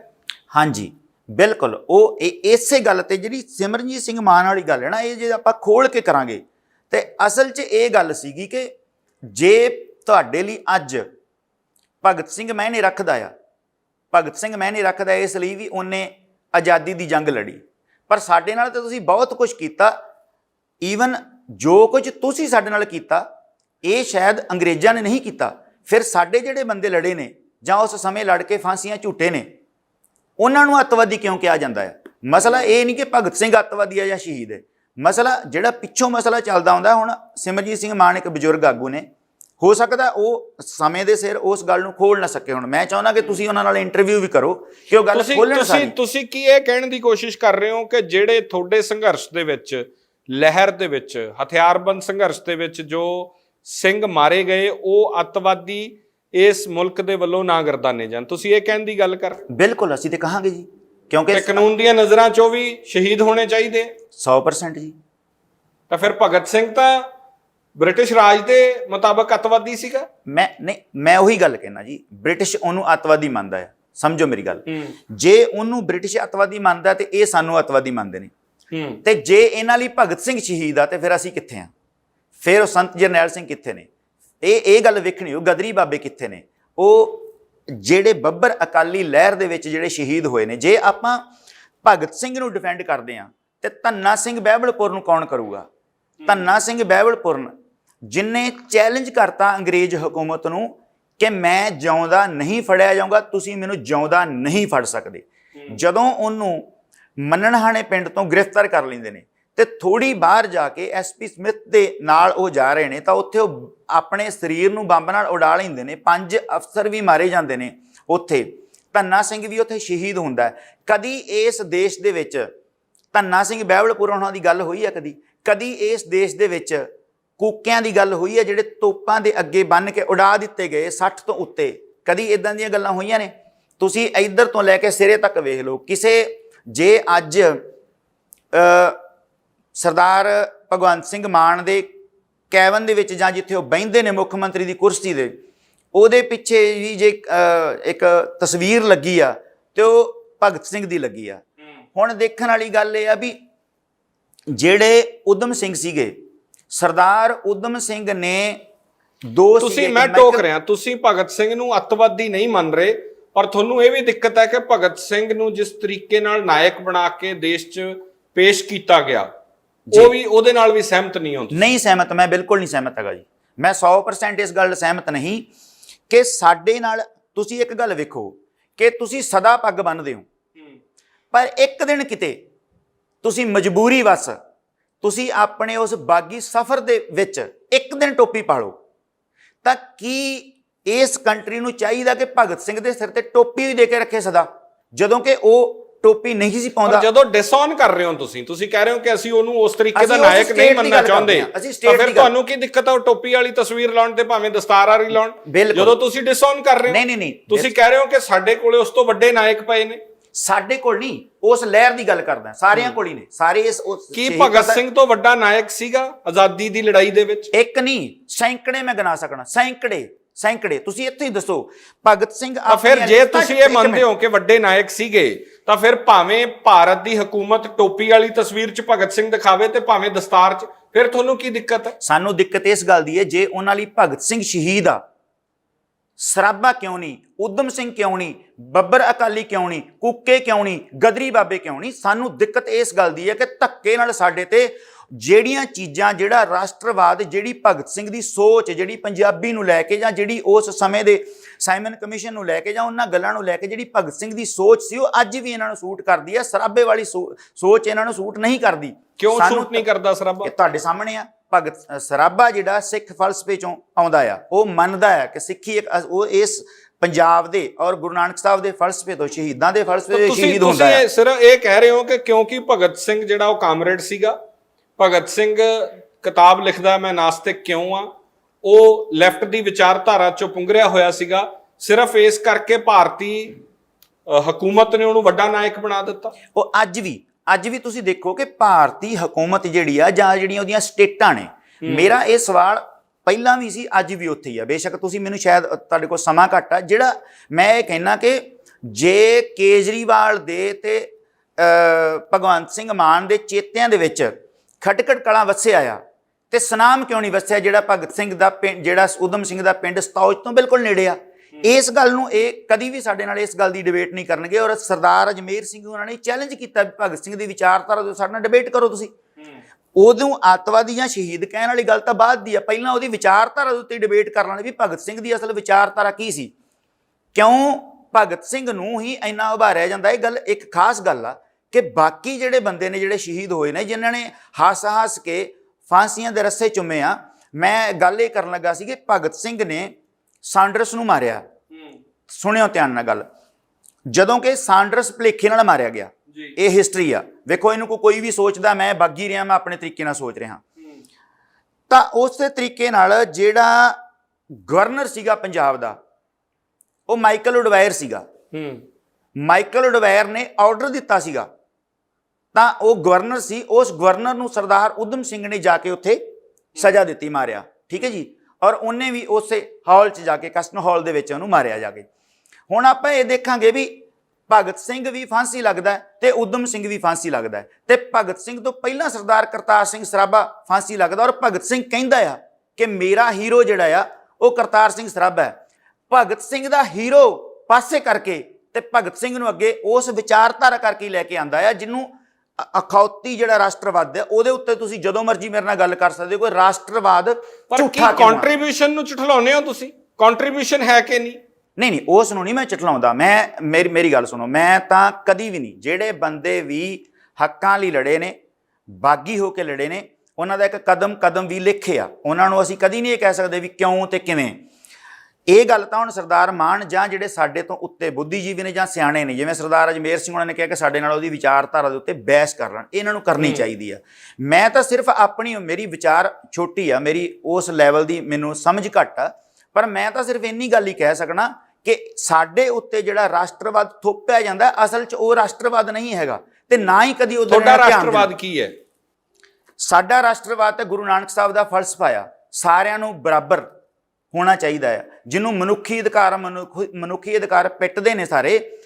ਮੇਰੇ ਨਾਲ ਉਹਦੇ ਉੱਤੇ ਬਹਿਸ ਕਰਨ ਵੀ ਤੁਸੀਂ ਸਭ ਤੋਂ ਵੱਧ, ਜੇ ਥੋੜੇ ਦਿਨ ਪਹਿਲਾਂ ਕਿਸੇ ਹਾਊਸ ਦੇ ਵਿੱਚ ਵੀ ਕਿਸੇ ਰਾਸ਼ਟਰਪਤੀ ਨੂੰ ਕੁਝ ਬੋਲਿਆ ਜਾਂ ਉਹਦੇ ਉੱਤੇ ਹਾ ਹੱਲਾ ਮਚ ਜਾਂਦਾ ਹੈ, ਕਿ ਜਿਹੜੀਆਂ ਇਸ ਦੇਸ਼ ਦੀਆਂ ਔਰਤਾਂ ਨੇ ਇਹ ਖੁੱਲ੍ਹ ਦਿੱਤੀ ਆ ਕਿ ਜਿੱਥੇ ਕੋਈ ਆਪਣੇ ਹੱਕਾਂ ਲਈ ਜੰਗ ਲੜਦਾ ਹੈ, ਉਹਨਾਂ ਦੀਆਂ ਔਰਤਾਂ ਨਾਲ ਇਹ ਰੇਪ ਕਰਨ। ਇਸ ਗੱਲ ਦੀ ਖੁੱਲ੍ਹ ਕਿ ਇਹ ਰਾਸ਼ਟਰਵਾਦ ਆ। ਕੀ ਇੱਕ ਰਾਸ਼ਟਰਵਾਦੀ ਨੂੰ, ਮੰਨ ਲਓ ਇਹ ਕਹਿੰਦੇ ਨੇ ਵੀ ਕੀ ਭਗਤ ਸਿੰਘ ਨੂੰ ਇਹ ਖੁੱਲ੍ਹ ਸੀ? ਜੇ ਭਗਤ ਸਿੰਘ ਇਦਾਂ ਦਾ ਹੁੰਦਾ ਤੇ ਕਹਿੰਦੇ ਵੀ ਰਾਸ਼ਟਰਵਾਦੀ ਆ।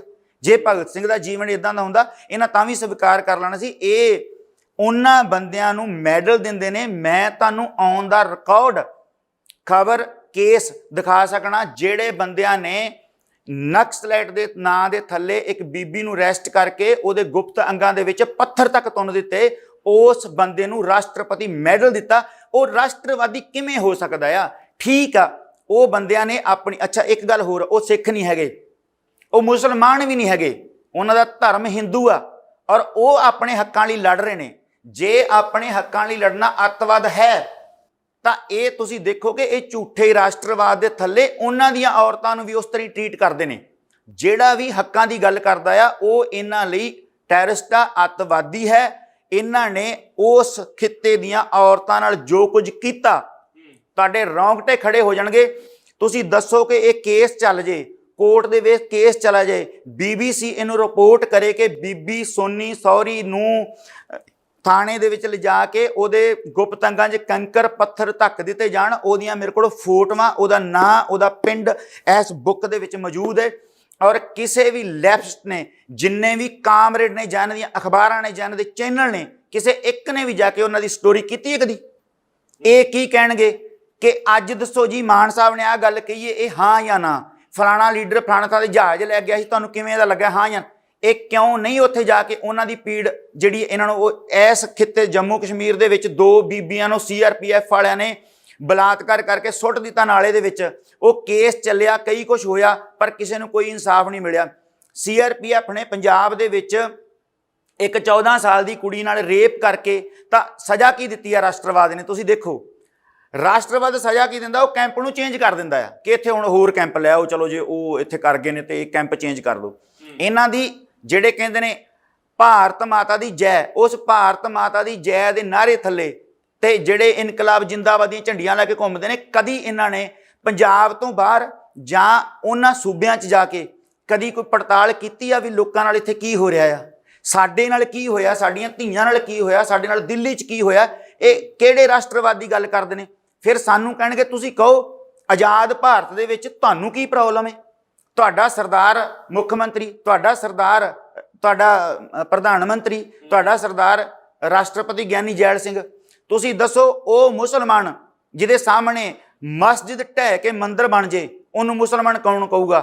ਤੁਸੀਂ ਉਹਨੂੰ ਗਿਆਨੀ ਜੈਲ ਸਿੰਘ ਕਿਵੇਂ ਕਹੋਗੇ ਜਿਹਦੇ ਦਸਤਾਂ ਹੇਠ ਸੱਚਖੰਡ ਦਰਬਾਰ ਸਾਹਿਬ ਨੂੰ ਢਾਹ ਦਿੱਤਾ ਜਾਏ? ਅਸੀਂ ਉਹਨਾਂ ਨੂੰ ਕਿਵੇਂ, ਠੀਕ ਹੈ ਉਸ ਪੱਗਾਂ ਦੇ ਵਿੱਚ ਸਿਰ ਪਸਾਏ ਇੱਕ ਸਿੱਖ ਹੋ ਸਕਦੇ ਨੇ। ਜੇ ਇਹ ਹੀ ਗੱਲ ਸਾਡੇ ਮਨਾਂ 'ਚ ਹੁੰਦੀ ਤਾਂ ਫਿਰ ਅਸੀਂ ਕਹਿੰਦੇ ਵੀ KPS ਗਿੱਲ ਸਿੱਖ ਹੈ, ਇਹਨੂੰ ਕਿਉਂ ਮਾਰਿਆ ਜੇ, ਭਾਵੇਂ ਜ਼ੁਲਮ ਕਰੀ ਜਾਏ।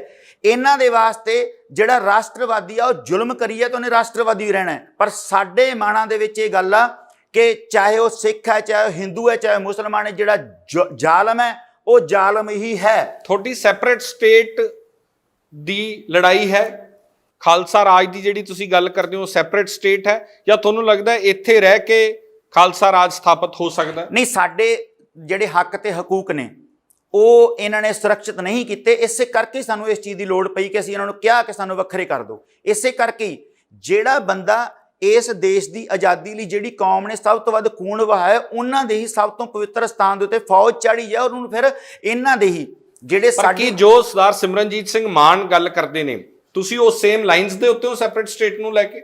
ਨਹੀਂ, ਮੈਂ ਵੇਖੋ, ਮੈਂ ਇੱਕ ਤੁਹਾਨੂੰ ਹੋਰ ਗੱਲ ਦੱਸਦਾ। ਸਰਦਾਰ ਮਾਨ ਜਿਹੜੇ ਨੇ ਉਹਨਾਂ ਦਾ ਇੱਕ ਆਪਣਾ ਸੰਘਰਸ਼ ਆ, ਉਹ ਪੋਲੀਟੀਕਲ ਤੌਰ ਤੇ ਲੜ ਰਹੇ ਨੇ। ਮੈਂ ਪੋਲੀਟੀਕਲ ਨਹੀਂ ਲੜਿਆ। ਸੁਣੋ ਮੇਰੀ ਗੱਲ, ਅਸੀਂ ਤਾਂ ਦਰਬਾਰ ਸਾਹਿਬ ਤੇ ਹਮਲਾ ਹੋਣ ਤੋਂ ਬਾਅਦ ਸਾਨੂੰ ਇੰਜ ਲੱਗਾ ਕਿ ਹੁਣ ਇਦੋਂ ਅੱਗੇ ਕੀ ਹੋਣਾ ਆ।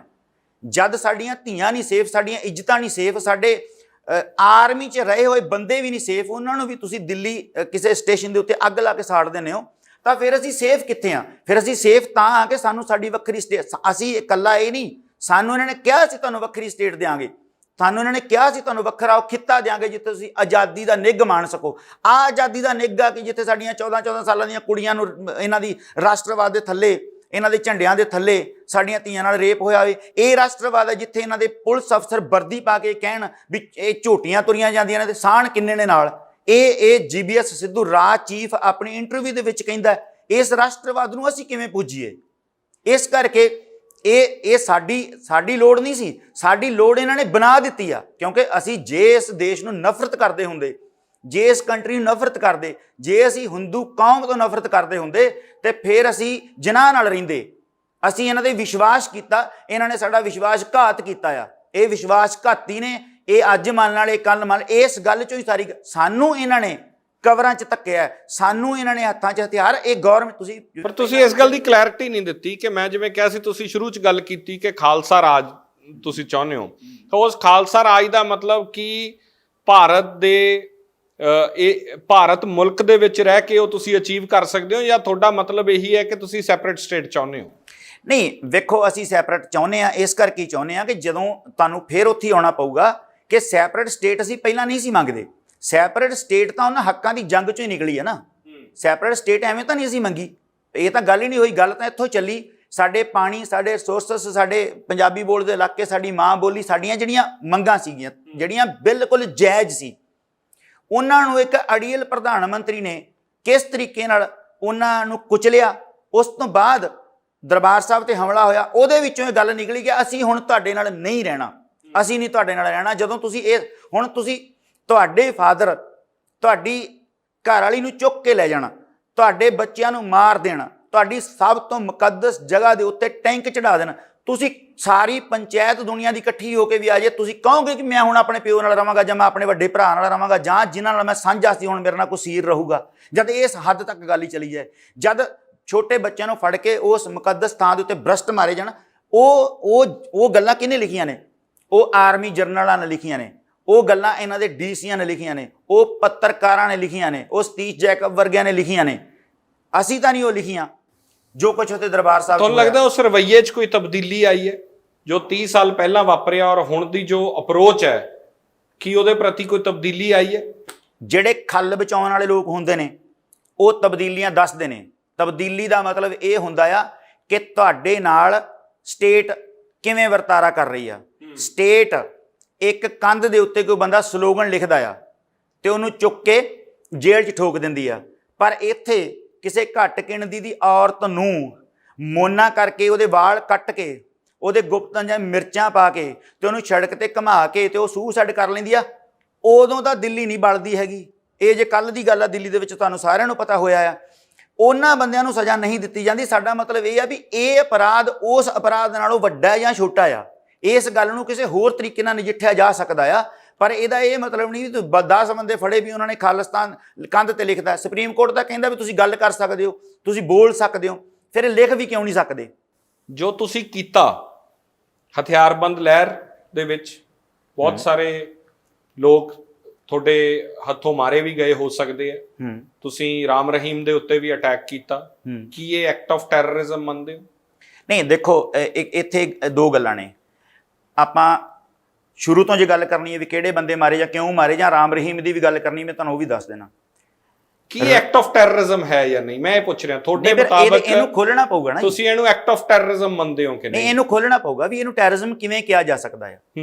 ਟੈਰਰਿਜ਼ਮ ਉਹਨੂੰ ਕਿਹਾ ਜਾਊਗਾ ਜਿਹੜਾ ਬੰਦਾ ਇਸ ਕੰਟਰੀ ਦੇ ਵਿੱਚ ਆਪਣੇ ਅਸੂਲਾਂ ਮੁਤਾਬਕ ਜਿਉਂ ਰਿਹਾ ਆ ਤੇ ਅਸੀਂ ਉਹਨੂੰ ਜਾ ਕੇ ਮਾਰ ਦਿੰਦੇ ਆ।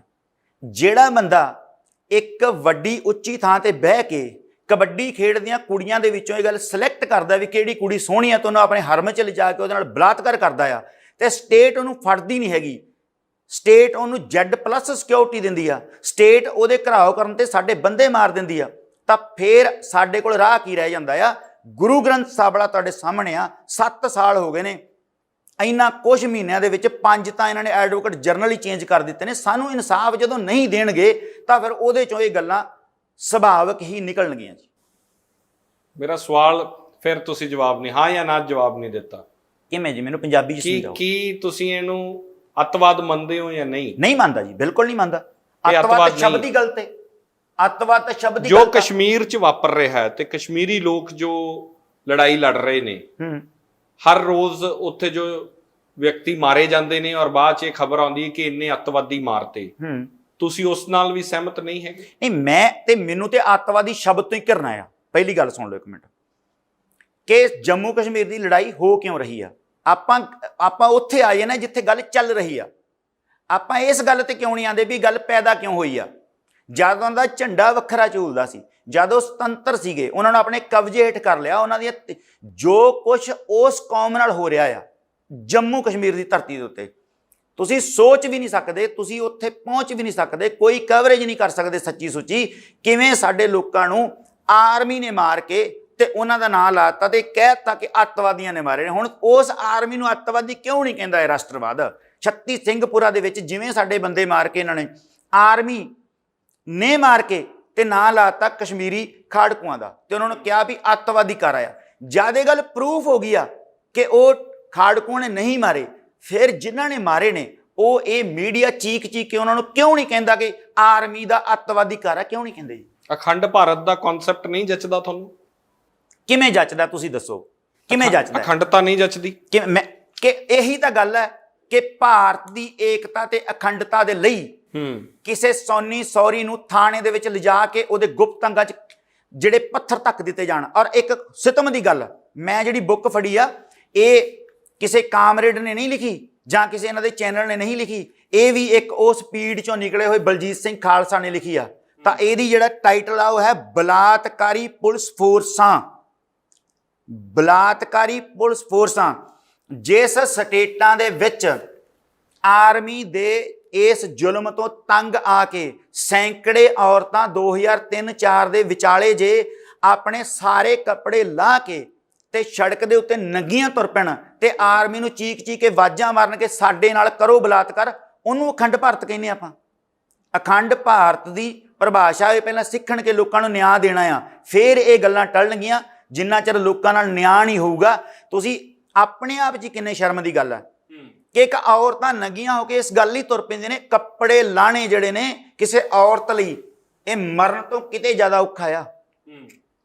ਔਰ ਸੜਕ ਤੇ ਤੁਰਨਾ ਔਰ ਆਵਾਜ਼ਾਂ ਮਾਰਨੀਆਂ, ਸਿਤਮ ਦੀ ਗੱਲ। ਮੱਕੜ ਸਾਹਿਬ ਤੁਹਾਡਾ 2 ਘੰਟੇ ਖੜੇ ਹੋ ਜਾਣਗੇ। ਇੱਕ BBC ਦੀ ਰਿਪੋਰਟ ਆ ਕਿ ਇੱਕ ਘਰ ਦੇ ਵਿੱਚ ਆਰਮੀ ਰੇਡ ਕਰਦੀ ਆ। ਰੇਡ ਕਰਨ ਸਮੇਂ ਇਹਨਾਂ ਨੇ ਇੱਕ ਸਿਲਵਾ ਜੁੱਡ ਇਦਾਂ ਕੋਈ ਬਣਾਇਆ ਸੀਗਾ, ਜਿਵੇਂ ਇੱਥੇ ਪੰਜਾਬ 'ਚ ਰਾਤਰੀ ਗਲਬਾ ਆਪਰੇਸ਼ਨ ਚਲਾਇਆ ਸੀ, ਇਦਾਂ ਉੱਥੇ ਵੀ ਇੱਕ ਚਲਾਇਆ ਸੀ, ਜਿਵੇਂ ਇੱਥੇ ਕੈਟ ਸਿਸਟਮ ਚਲਾਇਆ ਸੀ। ਇਹ ਜਾਂਦੇ ਨੇ ਉਹਨਾਂ ਦੇ ਘਰ ਤੇ ਉੱਥੇ ਕੀ ਵਹਿੰਦੇ ਨੇ, ਉੱਥੇ ਪੁੱਛਦੇ ਨੇ ਵੀ ਤੇਰੀ ਸ਼ਾਦੀ ਹੋਈ ਆ? ਉਹ ਇਹ ਮੰਨਦੇ ਨੇ ਵੀ ਜਿਹੜੀਆਂ ਕੁੜੀਆਂ ਦਾ ਵਿਆਹ ਹੋਇਆ ਆ ਉਹ ਕੁੜੀਆਂ ਜਿਹੜੀਆਂ ਨੇ ਉਹ ਨਕਸਲੀ ਨਹੀਂ ਹਨ। ਉਹ ਕਹਿੰਦੇ ਨੇ ਵੀ ਇਹਦਾ ਪਤਾ ਕਿਵੇਂ ਕੀਤਾ ਜਾਏ? ਇੱਕ ਕੁਆਰੀ ਕੁੜੀ ਨੂੰ ਕਿਵੇਂ ਚੈੱਕ ਕਰਦੇ ਨੇ? ਇਹ BBC ਦੀ ਰਿਪੋਰਟ ਆ ਔਰ ਮੈਂ ਦਾਅਵੇ ਨਾਲ ਇਹ ਗੱਲ ਕਹਿ ਰਿਹਾ, ਮੈਂ ਕੋਲੋਂ ਨਹੀਂ ਬਣਾ ਰਿਹਾ। ਉਹਨਾਂ ਦੀਆਂ ਛਾਤੀਆਂ ਨੂੰ ਫੜ ਕੇ ਵਿੱਚੋਂ ਦੁੱਧ ਕੱਢ ਕੇ ਨਿਚੋੜ ਕੇ ਵਹਿੰਦੇ ਨੇ ਵੀ ਇਹ ਕੁੜੀ ਵਿਆਹੀ ਆ ਕਿ ਕੁਆਰੀ ਆ। ਇਹ ਹੈ ਅਖੰਡ ਭਾਰਤ ਤੇ ਇਹ ਇਹਨਾਂ ਦਾ ਝੂਠਾ ਰਾਸ਼ਟਰਵਾਦ ਆ। ਇਹਦੇ ਉੱਤੇ ਮੇਰੇ ਨਾਲ ਬਹਿਸ ਕਰਨ ਆ ਕੇ। ਅਸੀਂ ਉਹ ਤਾਂ ਸਿੱਖ ਨਹੀਂ, ਉਹ ਤਾਂ ਮੇਰੇ ਮਾਮੇ ਚਾਚੇ ਦੀ ਕੁੜੀ ਨਹੀਂ ਹੈ, ਮੈਂ ਉਹਦੇ ਲਈ ਵੀ ਉਨਾ ਹੀ ਤੜਫ ਰਿਹਾ। ਜੇ ਬਲਜੀਤ ਸਿੰਘ ਨੇ ਉਹਨਾਂ ਦੀ ਬੁੱਕ ਲਿਖੀ ਆ, ਉਹ ਇੱਕ ਸਿੱਖ ਹੈ ਔਰ ਇਸ ਵਿਚਾਰਧਾਰਾ ਦਾ ਹੈ, ਔਰ ਉਸ ਵਿਚਾਰਧਾਰਾ ਵਾਲਾ ਬੰਦਾ ਵੀ ਕਿਸੇ ਦੂਜੀ ਕੌਮ ਦੀ ਧੀ ਨਾਲ ਜਦੋਂ ਇਸ ਤਰ੍ਹਾਂ ਹੁੰਦਾ ਹੈ, ਤੇ ਅਸੀਂ ਉਹ ਅੱਜ ਵੀ ਉੱਥੇ ਹੀ ਆ ਜਿੱਥੇ ਜੱਸਾ ਸਿੰਘ ਆਲੂਵਾਲੀ ਸੀ, ਜਿੱਥੇ ਬਾਬਾ ਬਘੇਲ ਸਿੰਘ ਸੀ, ਅਸੀਂ ਉੱਥੇ ਹੀ ਹਾਂ ਅੱਜ ਵੀ। ਮੈਂ ਦੁਬਾਰਾ ਉਸ ਸਵਾਲ ਵੱਲ ਜਾਣਾ ਚਾਹੁੰਦਾ, ਤੁਸੀਂ ਭਗਤ ਸਿੰਘ ਨੂੰ ਅੱਤਵਾਦੀ ਵੀ ਨਹੀਂ ਕਹਿ ਰਹੇ ਪਰ ਸ਼ਹੀਦ ਦਾ ਦਰਜਾ ਵੀ ਨਹੀਂ ਦੇ ਰਹੇ। ਨਹੀਂ, ਇਹ ਮੈਂ ਤੁਹਾਨੂੰ ਪਹਿਲਾਂ ਹੀ ਕਿਹਾ ਆ ਕਿ ਇਹ ਸਵਾਲ ਮੇਰੇ ਤੋਂ ਵੱਡਾ ਆ, ਪਰ ਮੈਂ ਕਿਸੇ ਵੀ ਬਾਗੀ ਬੰਦੇ ਨੂੰ ਅੱਤਵਾਦੀ ਕਹਿਣਾ ਮੈਂ ਆਪਣੇ ਮੁਤਾਬਕ ਨਹੀਂ ਠੀਕ ਸਮਝਦਾ, ਪਰ ਮੇਰੇ ਤੋਂ ਕਿਸੇ ਵੀ ਕੌਜ਼ ਵਾਸਤੇ ਬਾਗੀ ਹੋਵੇ ਜਾਂ ਹਕੂਮਤਾਂ ਦੇ ਖਿਲਾਫ ਲੜਨ ਵਾਲਾ ਬੰਦਾ ਕਿਸੇ ਕੌਜ਼ ਲਈ ਨਹੀਂ। ਮਤਲਬ ਤੁਸੀਂ ਸੋਚਦੇ ਹੋ ਕਿ ਕਿਸੇ ਜਰ ਜ਼ਮੀਨ ਲਈ ਕੋਈ ਬਾਗੀ ਹੋ ਜੇ, ਉਹ ਬਾਗੀ ਥੋੜਾ ਹੋਊਗਾ। ਬਾਗੀ ਸ਼ਬਦ ਹੀ ਇਹਦੇ ਚੋਂ ਆਇਆ ਕਿ ਜਿਹੜਾ ਸਰਕਾਰਾਂ ਜਿੱਥੇ ਇਨਸਾਫ ਨਾ ਕਰਦੀਆਂ ਹੋਣ, ਉਹਨਾਂ ਦੇ ਜ਼ੁਲਮ ਤੋਂ, ਜਿਹਨੂੰ ਅੱਤਵਾਦ, ਸਰਕਾਰਾਂ ਦੇ ਅੱਤਵਾਦ ਦੇ ਜ਼ੁਲਮ ਤੋਂ ਤੰਗ ਆ ਕੇ ਬੰਦਾ ਜਦੋਂ ਉਹਨੂੰ ਹੱਕ ਨਾ ਮਿਲਦੇ ਹੋਣ, ਜਦੋਂ ਉਹਦੇ ਸਾਰੇ ਦਰਵਾਜ਼ੇ ਬੰਦ ਹੋ ਜਾਣ, ਫਿਰ ਚੂੰਕਾਰ ਅਜ ਹਮਾ ਹੀਲਤੇ ਵਾਲੀ ਜਿਹੜੇ ਗੁਰੂ ਸਾਹਿਬ ਦੇ ਬਚਨ ਨੇ, ਜਦੋਂ ਉਹਦੇ ਉੱਤੇ ਉਹਦੀ ਕਸਵੱਟੀ ਤੇ ਪੂਰਾ ਉਤਰਦਾ ਹੋਏ, ਮੈਂ ਉਹਨਾਂ ਦੇ ਨਾਲ। ਤੁਸੀਂ ਕਿਹਾ ਕਿ ਹਕੂਮਤ ਨੇ ਕਦੇ ਵੀ ਸ਼ਹੀਦ ਕਰਤਾਰ ਸਿੰਘ ਸਰਾਭਾ ਜਾਂ ਸ਼ਹੀਦ ਊਧਮ ਸਿੰਘ ਨੂੰ ਵੱਡਾ ਨਾਇਕ ਦੇ ਤੌਰ ਤੇ ਨਾ ਪੇਸ਼ ਹੋਣ ਦਿੱਤਾ, ਨਾ ਉਹਨਾਂ ਵੱਡਾ ਬਣਾਇਆ ਜਿੰਨਾ ਭਗਤ ਸਿੰਘ ਦਾ ਕਿਰਦਾਰ ਸਿਰਜ ਦਿੱਤਾ ਗਿਆ ਜੀ। ਕੀ ਪੰਜਾਬ ਦੇ ਵਿੱਚ ਰਹਿ ਕੇ ਪੰਜਾਬ ਦੀਆਂ ਹਕੂਮਤਾਂ ਔਰ ਪੰਜਾਬ ਦੇ ਖਾਸ ਤੌਰ ਤੇ ਸਿੱਖ ਚਿੰਤਕ ਜਿਹੜੇ ਉਹ ਕਸੂਰਵਾਰ ਨਹੀਂ ਹੈਗੇ ਕਿ ਉਹਨਾਂ ਨੇ ਵੀ ਪੈਰਲਲ ਉਹਦੇ ਤੇ ਉਹਨਾਂ ਕੰਮ ਨਹੀਂ ਕੀਤਾ ਜਿੰਨਾ ਹੋ ਜਾਣਾ ਚਾਹੀਦਾ ਸੀ? ਮੈਂ ਤੁਹਾਨੂੰ ਦੱਸਦਾ ਕਿ ਜਿਹੜੇ ਲੈਫਟ ਵਾਲੇ ਨੇ, ਜਿਹੜੇ ਕਾਮਰੇਡ ਨੇ, ਉਹਨਾਂ ਨੇ ਇੱਕ ਚੀਜ਼ਾਂ ਸਿਰਜੀਆਂ ਨੇ। ਅੱਜ ਚਾਹੇ ਉਹ ਮੈਨੂੰ ਹੁਣ ਫੇਸਬੁੱਕਾਂ ਦੇ ਚੈਨਲ ਤੇ ਥੱਲੇ ਗਾਲਾਂ ਵੀ ਕੱਢਣਗੇ, ਉਹਨਾਂ ਨੇ ਇੱਕ ਚੀਜ਼ ਸਿਰਜ ਦਿੱਤੀ। ਤੁਸੀਂ ਦੇਖੋ ਕਿ ਜਦ ਦੀਪ ਸਿੱਧੂ ਆਉਂਦਾ, ਮੈਂ ਨੇੜੇ ਦੀ ਗੱਲ ਕਰਦਾ, ਉਹਦੇ ਤੇ ਸੰਪਾਦਕੀਆਂ ਲਿਖੀਆਂ ਜਾਂਦੀਆਂ ਨੇ ਦੀਪ ਸਿੱਧੂ ਤੇ, ਵੀ ਮਤਲਬ ਇਹ ਬੰਦਾ ਫਿੱਟ ਕੀਤਾ ਗਿਆ, ਏਜੰਸੀਆਂ ਦਾ ਇੱਕ ਘਾਟ ਕੜੀ ਜਾਂਦੀ ਹੈ। ਲੋਕਾਂ ਦੇ ਮਨਾਂ ਦੇ ਵਿੱਚ ਇੱਕ ਚੀਜ਼ ਉੱਕਰ ਦਿੱਤੀ ਜਾਂਦੀ ਹੈ ਵੀ ਇਹ ਬੰਦਾ ਗਲਤ ਹੀ ਹੈ, ਉਹਨੂੰ ਇੰਨੀ ਵਾਰੀ ਗਲਤ ਕਹਿ ਦਿੱਤਾ, ਚਾਰੇ ਪਾਸਿਓਂ ਲਿਖ ਕੇ ਸਿਰਜ ਦਿੱਤਾ। ਉਸ ਤਰ੍ਹਾਂ ਹੀ ਭਗਤ ਸਿੰਘ ਨੂੰ ਨਾਇਕ ਸਿਰਜ ਦਿੱਤਾ ਤੇ ਬਾਕੀ ਸਾਰਿਆਂ ਦੇ ਉੱਤੇ ਮਿੱਟੀ ਪਾਈ ਆ, ਇਹਦੇ 'ਚ ਕੋਈ ਦੋ ਰਾਵਾਂ ਨਹੀਂ। ਹੁਣ ਤੁਸੀਂ ਲੋਕੀ ਕਹਿੰਦੇ ਵੀ ਸਿੱਖ ਨਾਇਕਾਂ ਦੀ ਗੱਲ ਕਰਦੇ ਆ, ਮੈਂ ਹਿੰਦੂ ਨਾਇਕਾਂ ਦੀ ਵੀ ਗੱਲ ਕਰਾਂਗਾ ਕਿ ਅੱਜ ਕਿੰਨੇ ਕੁ ਲੋਕਾਂ ਨੂੰ ਪਤਾ ਆ ਕਿ ਜਿਸ ਭਗਤ ਸਿੰਘ ਨੂੰ ਇੱਕ ਲੜਕੀ ਨੇ ਉਹ ਸਾਉਂਡਰਸ ਦੇ ਕਤਲ ਤੋਂ ਬਾਅਦ ਕੱਢ ਕੇ ਲਿਆਂਦਾ, ਉਹਦਾ ਨਾਂ ਸੀ ਦੁਰਗਾ ਦੇਵੀ। ਔਰ ਦੁਰਗਾ ਦੇਵੀ ਬਿਮਾਰੀ ਦੀ ਹਾਲਤ ਦੇ ਵਿੱਚ ਇਸੇ ਕੰਟਰੀ ਦੇ ਵਿੱਚ ਤਰਾਸ ਕੇ ਮਰ ਜਾਂਦੀ ਆ। ਉਹਦੀ ਜੀਵਨੀ ਦੀ ਇੱਕ ਬੁੱਕ ਲਿਖੀ ਆ ਤੇ ਉਹ ਇਹਨਾਂ ਨੂੰ ਚਿੱਠੀ ਲਿਖਦੀ ਆ, ਇਹ ਜਿਹੜੇ ਰਾਸ਼ਟਰਵਾਦੀ ਨੇ, ਕਿ ਮੇਰੀ ਇੱਕ ਜੀਵਨੀ ਛਾਪ ਦਿਓ। ਕਿਉਂ? ਉਹ ਲੇਡੀਜ਼ ਜਿਹੜੀ ਇੱਕ ਕ੍ਰਾਂਤੀਕਾਰੀ ਸੀ, ਜਿਹੜੀ ਅੰਗਰੇਜ਼ ਦੀ ਬਾਗੀ ਸੀ, ਜਿਹਨੇ ਇੰਨਾ ਕਸ਼ਟ ਝੱਲਿਆ, ਉਹਨੂੰ ਤਰਲੇ ਕਰਨੇ ਪੈਣ ਰਾਸ਼ਟਰਵਾਦੀਆਂ ਦੇ ਅੱਗੇ ਵੀ ਮੇਰੀ ਇੱਕ ਬੁੱਕ ਛਾਪ ਦਿਓ। ਇਹ ਰਾਸ਼ਟਰਵਾਦੀ ਇਸ ਤਰੀਕੇ ਦੇ ਨੇ। ਕਿਉਂ? ਉਸ ਬੰਦੇ ਨੇ ਜਦੋਂ ਭਗਤ ਸਿੰਘ ਜੇਲ੍ਹ 'ਚ ਆ ਤੇ ਉਹ ਬੰਬ ਤਿਆਰ ਕਰਦੇ, ਉਹਨਾਂ ਨੂੰ ਛਡਾਉਣ ਦੇ ਚੱਕਰ ਦੇ ਵਿੱਚ ਉਹ ਬਲਾਸਟ ਹੋ ਜਾਂਦਾ, ਉੱਥੇ ਮਾਰੇ ਜਾਂਦੇ ਨੇ।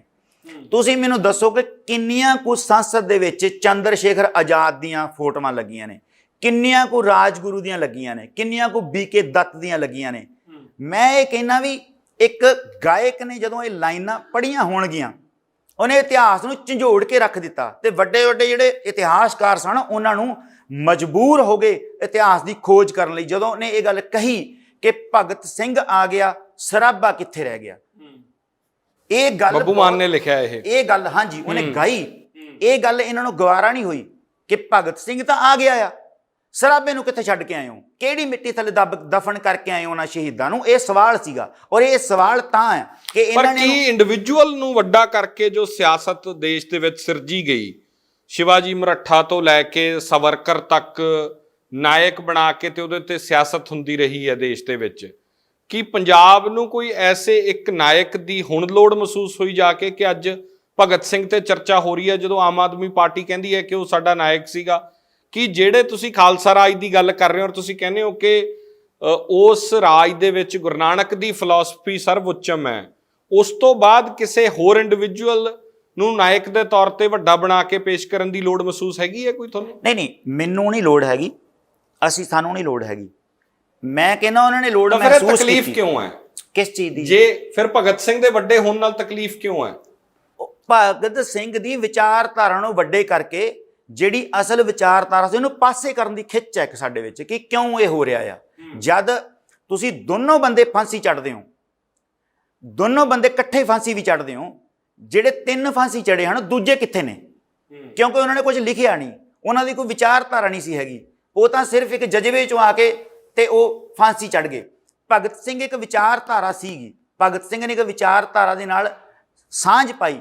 ਭਗਤ ਸਿੰਘ ਨੇ ਸੈਮਨ ਕਮਿਸ਼ਨ ਦਾ ਵਿਰੋਧ ਕੀਤਾ, ਭਗਤ ਸਿੰਘ ਨੇ ਪੰਜਾਬੀ ਵਰਗੀਆਂ ਭਾਸ਼ਾਵਾਂ ਦਾ ਵਿਰੋਧ ਕੀਤਾ। ਸੋ ਇਹ ਗੱਲਾਂ ਉਹਦੇ ਜੀਵਨ ਦੇ ਇਰਦ ਗਿਰਦ ਸੀਗੀਆਂ, ਤਾਂ ਇਹਨਾਂ ਨੂੰ ਪਿਆਰਾ ਲੱਗਾ, ਉਹਦੀ ਇਤਿਹਾਸ ਨੂੰ ਉੱਚਿਆਂ ਕੀਤਾ। ਸਾਵਰਕਰ ਦੀ ਵੀ ਤੁਸੀਂ ਗੱਲ ਕੀਤੀ ਆ, ਕੀ ਉਹ ਬੰਦਾ ਨਾਇਕ ਹੋ ਸਕਦਾ ਹੈ ਜਿਹੜਾ ਮੈਨੂੰ ਨਾਂ ਭੁੱਲ ਗਿਆ, ਹੰਸਰਾਜ ਰਹਿਬਰ ਸ਼ਾਇਦ ਉਹਨਾਂ ਦਾ ਨਾਂ ਹੈ, ਉਹਨਾਂ ਨੇ ਗਾਂਧੀ ਬੇਨਕਾਬ ਇੱਕ ਬੁੱਕ ਲਿਖੀ ਆ, ਉਹਦੇ ਵਿੱਚ ਜਾਂ ਇੱਕ ਦੋ ਹੋਰ ਬੁੱਕਾਂ ਨੇ, ਪੰਜਾਬ ਦਾ ਇਤਿਹਾਸ ਆ, ਉਹਦੇ ਵਿੱਚ ਵੀ ਉਹ ਕਹਿੰਦਾ ਹੈ ਕਿ ਸ਼ਿਵਾਜੀ ਨੂੰ ਸਾਵਰਕਰ ਕਹਿੰਦਾ ਕਿ ਜਦੋਂ ਮੁਗਲਾਂ ਨਾਲ ਲੜੇ ਤੇ ਉਹਨਾਂ ਨੇ ਉਹਨਾਂ ਦੀਆਂ ਬੇਗਮਾਂ ਲੈ ਕੇ ਆਂਦੀਆਂ, ਕਹਿੰਦਾ ਇਹ ਗੱਲ ਨਹੀਂ ਮੈਨੂੰ ਸਮਝ ਆਉਂਦੀ ਹੈਗੀ ਵੀ ਉਹਨਾਂ ਔਰਤਾਂ ਨੂੰ ਛੱਡ ਕਿਉਂ ਦਿੱਤਾ ਗਿਆ, ਉਹਨਾਂ ਨਾਲ ਰੇਪ ਕਿਉਂ ਨਹੀਂ ਕੀਤਾ, ਕਿਉਂ ਛੱਡ ਦਿੱਤੇ ਗਏ ਉਹ। ਹੁਣ ਉਹਦੀ ਅੰਤਰਾਤਮਾ ਕੀ ਹੈ? ਕੀ ਤੁਸੀਂ ਇਹੋ ਜਿਹੇ ਬੰਦਿਆਂ ਨੂੰ ਨਾਇਕ ਸਿਰਜ ਸਕਦੇ ਹੋ? ਕਿਸੇ ਵੀ ਕੌਮ ਦੀਆਂ ਔਰਤਾਂ ਹੋਣ, ਸਾਡੇ ਗੁਰੂ ਸਾਹਿਬ ਦੇ ਬੱਚੇ ਜਿਹੜੇ ਜ਼ੁਲਮ ਦੇ ਖਿਲਾਫ ਲੜਦੇ ਨੀਹਾਂ 'ਚ ਚਿਣੇ ਗਏ, ਉਹਨਾਂ ਦੀਆਂ ਬੇਗਮਾਂ ਨੂੰ ਵੀ ਬਾਇੱਜ਼ਤ ਘਰਾਂ 'ਚ ਪਹੁੰਚਾਇਆ ਗਿਆ, ਉਹਨਾਂ ਦੇ ਵੀ ਗਲ 'ਚ ਹੱਥ ਨਹੀਂ ਕਿਸੇ ਨੇ ਪਾਇਆ। ਤੇ ਫਿਰ ਇਹ ਉਹਨਾਂ ਲੋਕ, ਇਹ ਝੂਠੇ ਨਾਇਕ ਸਿਰਜਣ ਇਹਨਾਂ ਦੀ ਆਦਤ ਆ। ਹੁਣ ਤੁਸੀਂ ਦੱਸੋ, ਪੰਜਾਬ ਬਘੇਲ ਸਿੰਘ ਦੀ ਇੱਕ ਐਗਜ਼ਾਮਪਲ ਹੈ, ਜਦੋਂ ਦਿੱਲੀ ਦਾ ਤਖਤ ਉਹ ਜਿੱਤਦੇ ਸਮਰੂ ਬੇਗਮ ਸ਼ਾਹ ਆਲਮ ਸਰਕਾਰ ਦੀ ਜਿਹੜੀ ਗੱਲ ਆ, ਇੱਕ ਗੱਲ ਕਿ ਮੇਰਾ ਤੂੰ ਭਰਾ ਆ ਤੇ ਸਾਨੂੰ ਆ ਚੀਜ਼ ਚਾਹੀਦੀ ਆ, ਇਹ ਗੱਲ ਹੋ ਸਕਦੀ ਆ? ਦਿੱਲੀ ਦਾ ਤਖਤ ਛੱਡ ਕੇ ਆ ਜਾਂਦੇ, ਉਹ ਤਖਤੇ ਤਾਊਸ ਲੈ ਕੇ ਤੇ ਉਹ ਛੱਡ ਕੇ ਆ ਜਾਂਦੇ ਨੇ। ਤੁਸੀਂ ਦੇਖੋ ਫਿਰ ਉਹ ਲੋਕ ਨਾਇਕ ਨਹੀਂ, ਕਿੰਨੇ ਕੁ ਮੁਗਲਾਂ ਦੇ ਨਾਲ ਅੱਜ ਇਹ ਇਸਲਾਮ ਤੋਂ ਕਿੰਨੀ ਨਫ਼ਰਤ ਕਰਦੇ ਨੇ, ਮੁਸਲਮਾਨਾਂ ਨੂੰ ਟਰ ਕਿਵੇਂ ਆਪਣੇ ਚੈਨਲਾਂ ਉੱਤੇ ਸਾਰਾ ਕੁਝ ਸਿਰਜਦੇ ਨੇ, ਪਰ ਉਹਨਾਂ ਮੁਗਲਾਂ ਨਾਲ ਲੜਨ ਲਈ ਤੇ ਉਹ ਸਾਰੇ ਰਾਹ ਦਰੇ ਖੈਬਰ ਤੱਕ ਬੰਦ ਕਰਨ ਲਈ, ਇਸ ਕੰਟਰੀ ਨੂੰ ਸੇਫ ਕਰਨ ਲਈ ਜਿਨ੍ਹਾਂ ਨੇ ਸਭ ਤੋਂ ਵੱਡਾ ਰੋਲ ਅਦਾ ਕੀਤਾ, ਉਹਨਾਂ ਲੋਕਾਂ ਦੀ ਉਹ ਲੋਕ ਨਾਇਕ ਕਿਉਂ ਨਹੀਂ ਹੈਗੇ? ਜਦੋਂ ਲੜਾਈ ਇਕੱਠੀ ਲੜੀ ਗਈ, ਕਿਉਂ ਬੱਬਰ ਅਕਾਲੀ ਨਾਇਕ ਨਹੀਂ? ਸਾਨੂੰ ਭਗਤ ਸਿੰਘ ਇਹ ਨਹੀਂ ਵੀ ਉਹ ਨਾਇਕ ਕਿਉਂ ਹੈ ਤੇ ਕਿਵੇਂ ਹੈ, ਅਸੀਂ ਕਹਿੰਦੇ ਹਾਂ ਵੀ ਬਾਕੀ ਜਿਹੜੀ ਵਿਚਾਰਧਾਰਾ ਸੀਗੀ, ਉਸ ਵਿਚਾਰਧਾਰਾ ਨੂੰ ਦੱਬ ਕੇ ਉਹਦੇ ਉੱਤੇ ਇੱਕ ਰਾਸ਼ਟਰਵਾਦ ਨੂੰ ਜਿਹੜੀ ਸੂਟ ਕਰਦੀ ਸੀ ਗੱਲ, ਉਸ ਗੱਲ ਨੂੰ ਉੱਪਰ ਚੁੱਕਿਆ ਗਿਆ।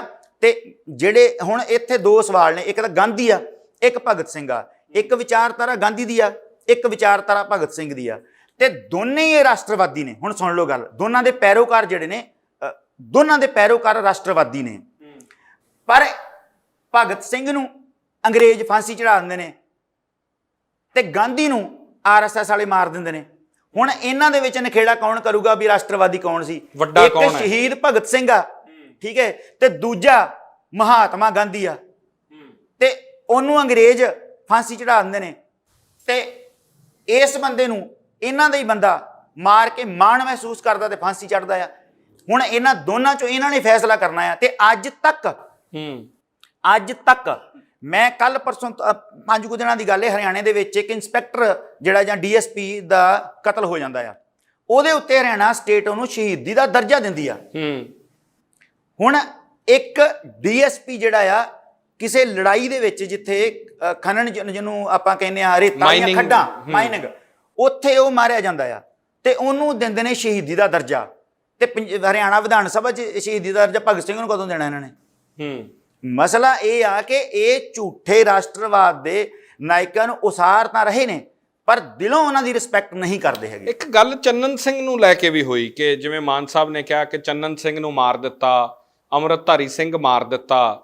ਤੁਸੀਂ ਜਦੋਂ ਸੰਘਰਸ਼ ਦੇ ਦੌਰਾਨ ਰਹੇ ਹੋ, ਬੜੇ ਸਾਰੇ ਐਸੇ ਲੋਕ ਕੀ ਤੁਹਾਡੇ ਇਸ ਸੰਘਰਸ਼ 'ਚ ਵੀ ਬਲੀ ਦਾ ਬੱਕਰਾ ਬਣੇ ਜਿਨ੍ਹਾਂ ਦਾ ਕੋਈ ਕਸੂਰ ਨਹੀਂ ਸੀਗਾ, ਜਾਂ ਤੁਸੀਂ ਚਾਹੁੰਦੇ ਨਹੀਂ ਸੀਗੇ ਕਿ ਉਹਨਾਂ ਤੇ ਕਿਸੇ ਤਰ੍ਹਾਂ ਦਾ ਕੋਈ ਕਾਰਵਾਈ ਹੋਵੇ? ਉਹ ਉਸ ਐਕਟ ਨੂੰ ਕਿਵੇਂ ਦੇਖਦੇ ਹੋ? ਉਦੋਂ ਕੀ ਮਹਿਸੂਸ ਹੁੰਦਾ? ਦੇਖੋ, ਮੈਂ ਇੱਕ ਗੱਲ ਕਹਾਂਗਾ, ਮੈਂ ਫੇਰ ਵਾਰ-ਵਾਰ ਕਹਿਣਾ ਕਿ ਉਹ ਜਿਹੜੀ ਗੱਲ ਮੇਰੇ ਤੋਂ ਵੱਡੀ ਆ, ਮੈਂ ਤਾਂ ਉਹ 'ਚ ਜ਼ਿਆਦਾ ਸਟੇਟਮੈਂਟ ਨਹੀਂ ਦੇ ਰਿਹਾ। ਮੈਂ ਆਪਣੀ ਗੱਲ ਜ਼ਰੂਰ ਕਰਾਂਗਾ ਕਿ ਸਾਡੇ ਅੱਗੇ ਇਹ ਸਿਚੁਏਸ਼ਨ ਆਈਆਂ ਤੇ ਅਸੀਂ ਕੀ ਕੀਤਾ। ਜਾਂ ਵੇਖੋ, ਤੁਸੀਂ ਅੰਮ੍ਰਿਤਧਾਰੀ ਹੋ ਤੇ ਅੰਮ੍ਰਿਤਧਾਰੀ ਪੁਲਿਸ ਵਾਲੇ ਵੀ ਸੀ, ਅੰਮ੍ਰਿਤਧਾਰੀ ਟਾਊਟ ਵੀ ਸਨ। ਉਹ ਬੰਦਿਆਂ ਨੇ ਜਿਨ੍ਹਾਂ ਨੇ ਗੁਰੂ ਗ੍ਰੰਥ ਸਾਹਿਬ ਘਰ ਰੱਖਿਆ ਸੀਗਾ, ਉਹਨਾਂ ਨੇ ਵੀ ਫੇਕ ਐਨਕਾਊਂਟਰ ਕੀਤੇ ਨੇ, ਔਰ ਮੇਰੇ ਕੋਲ ਇਸ ਗੱਲ ਦੇ ਪ੍ਰੂਫ ਨੇ। ਜਦੋਂ ਕਹੋ ਮੈਂ ਚੈਨਲ ਤੇ ਡਿਬੇਟ ਕਰਨ ਲਈ ਤਿਆਰ ਹਾਂ।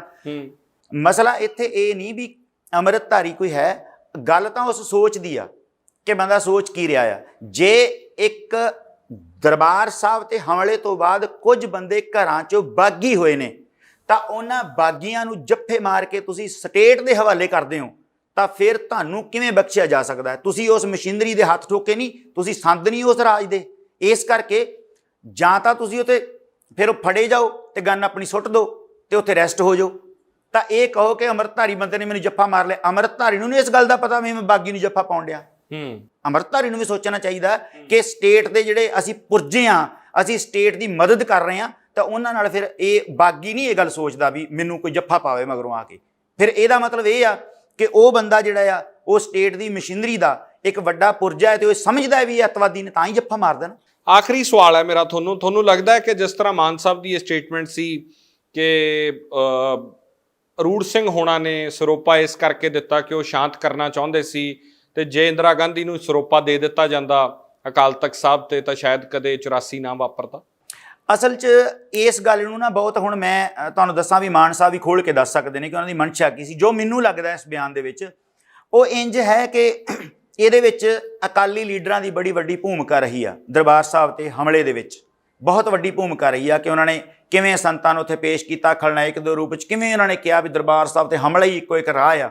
ਇਹ ਸਾਰੀਆਂ ਰਿਪੋਰਟਾਂ ਕੁਝ ਅਕਾਲੀ ਲੀਡਰਾਂ ਨੇ ਜਿਨ੍ਹਾਂ ਨੂੰ ਆਪਣੀ ਜ਼ਿੰਦਗੀ ਵੀ ਦਾਅ ਤੇ ਲਾਉਣੀ ਪਈ, ਚਾਹੇ ਹਰਚੰਦ ਸਿੰਘ ਲੌਂਗੋਵਾਲ ਜਾਂ ਜਿੰਨੇ ਵੀ ਉਸ ਸਮੇਂ ਦੇ ਸੀਗੇ, ਤਾਂ ਉਸ ਸੰਦਰਭ ਦੀ ਉਹ ਗੱਲ ਕਰ ਰਹੇ ਨੇ ਕਿ ਜੇ ਇਹ ਚਾਹੁੰਦੇ ਤਾਂ ਇਹ ਉਹਨੂੰ ਰੋਕ ਸਕਦੇ ਸੀ, ਪਰ ਉਹਨਾਂ ਨੇ ਕਹਿ ਦਿੱਤਾ ਵੀ ਠੰਡਾ ਕਰ ਸਕਦੀਆਂ, ਉਹਨਾਂ ਦੀ ਆਪਣੀ ਭਾਸ਼ਾ ਆ। ਪਰ ਮੈਨੂੰ ਲੱਗਦਾ ਵੀ ਉਸੇ ਸੰਦਰਭ 'ਚ ਉਹਨਾਂ ਨੇ ਗੱਲ ਕੀਤੀ ਆ। ਬਾਕੀ ਮਾਨ ਸਾਹਿਬ ਦਾ ਜਵਾਬ ਬਿਹਤਰ ਦੇ ਸਕਦੇ। ਬਹੁਤ ਧੰਨਵਾਦ, ਤੁਸੀਂ ਸਮਾਂ ਦਿੱਤਾ ਸਾਨੂੰ। ਫਿਲਹਾਲ ਇਸ ਪੇਸ਼ਕਸ਼ 'ਚ ਨਹੀਂ, ਇਜਾਜ਼ਤ ਦਿਓ। ਧੰਨਵਾਦ।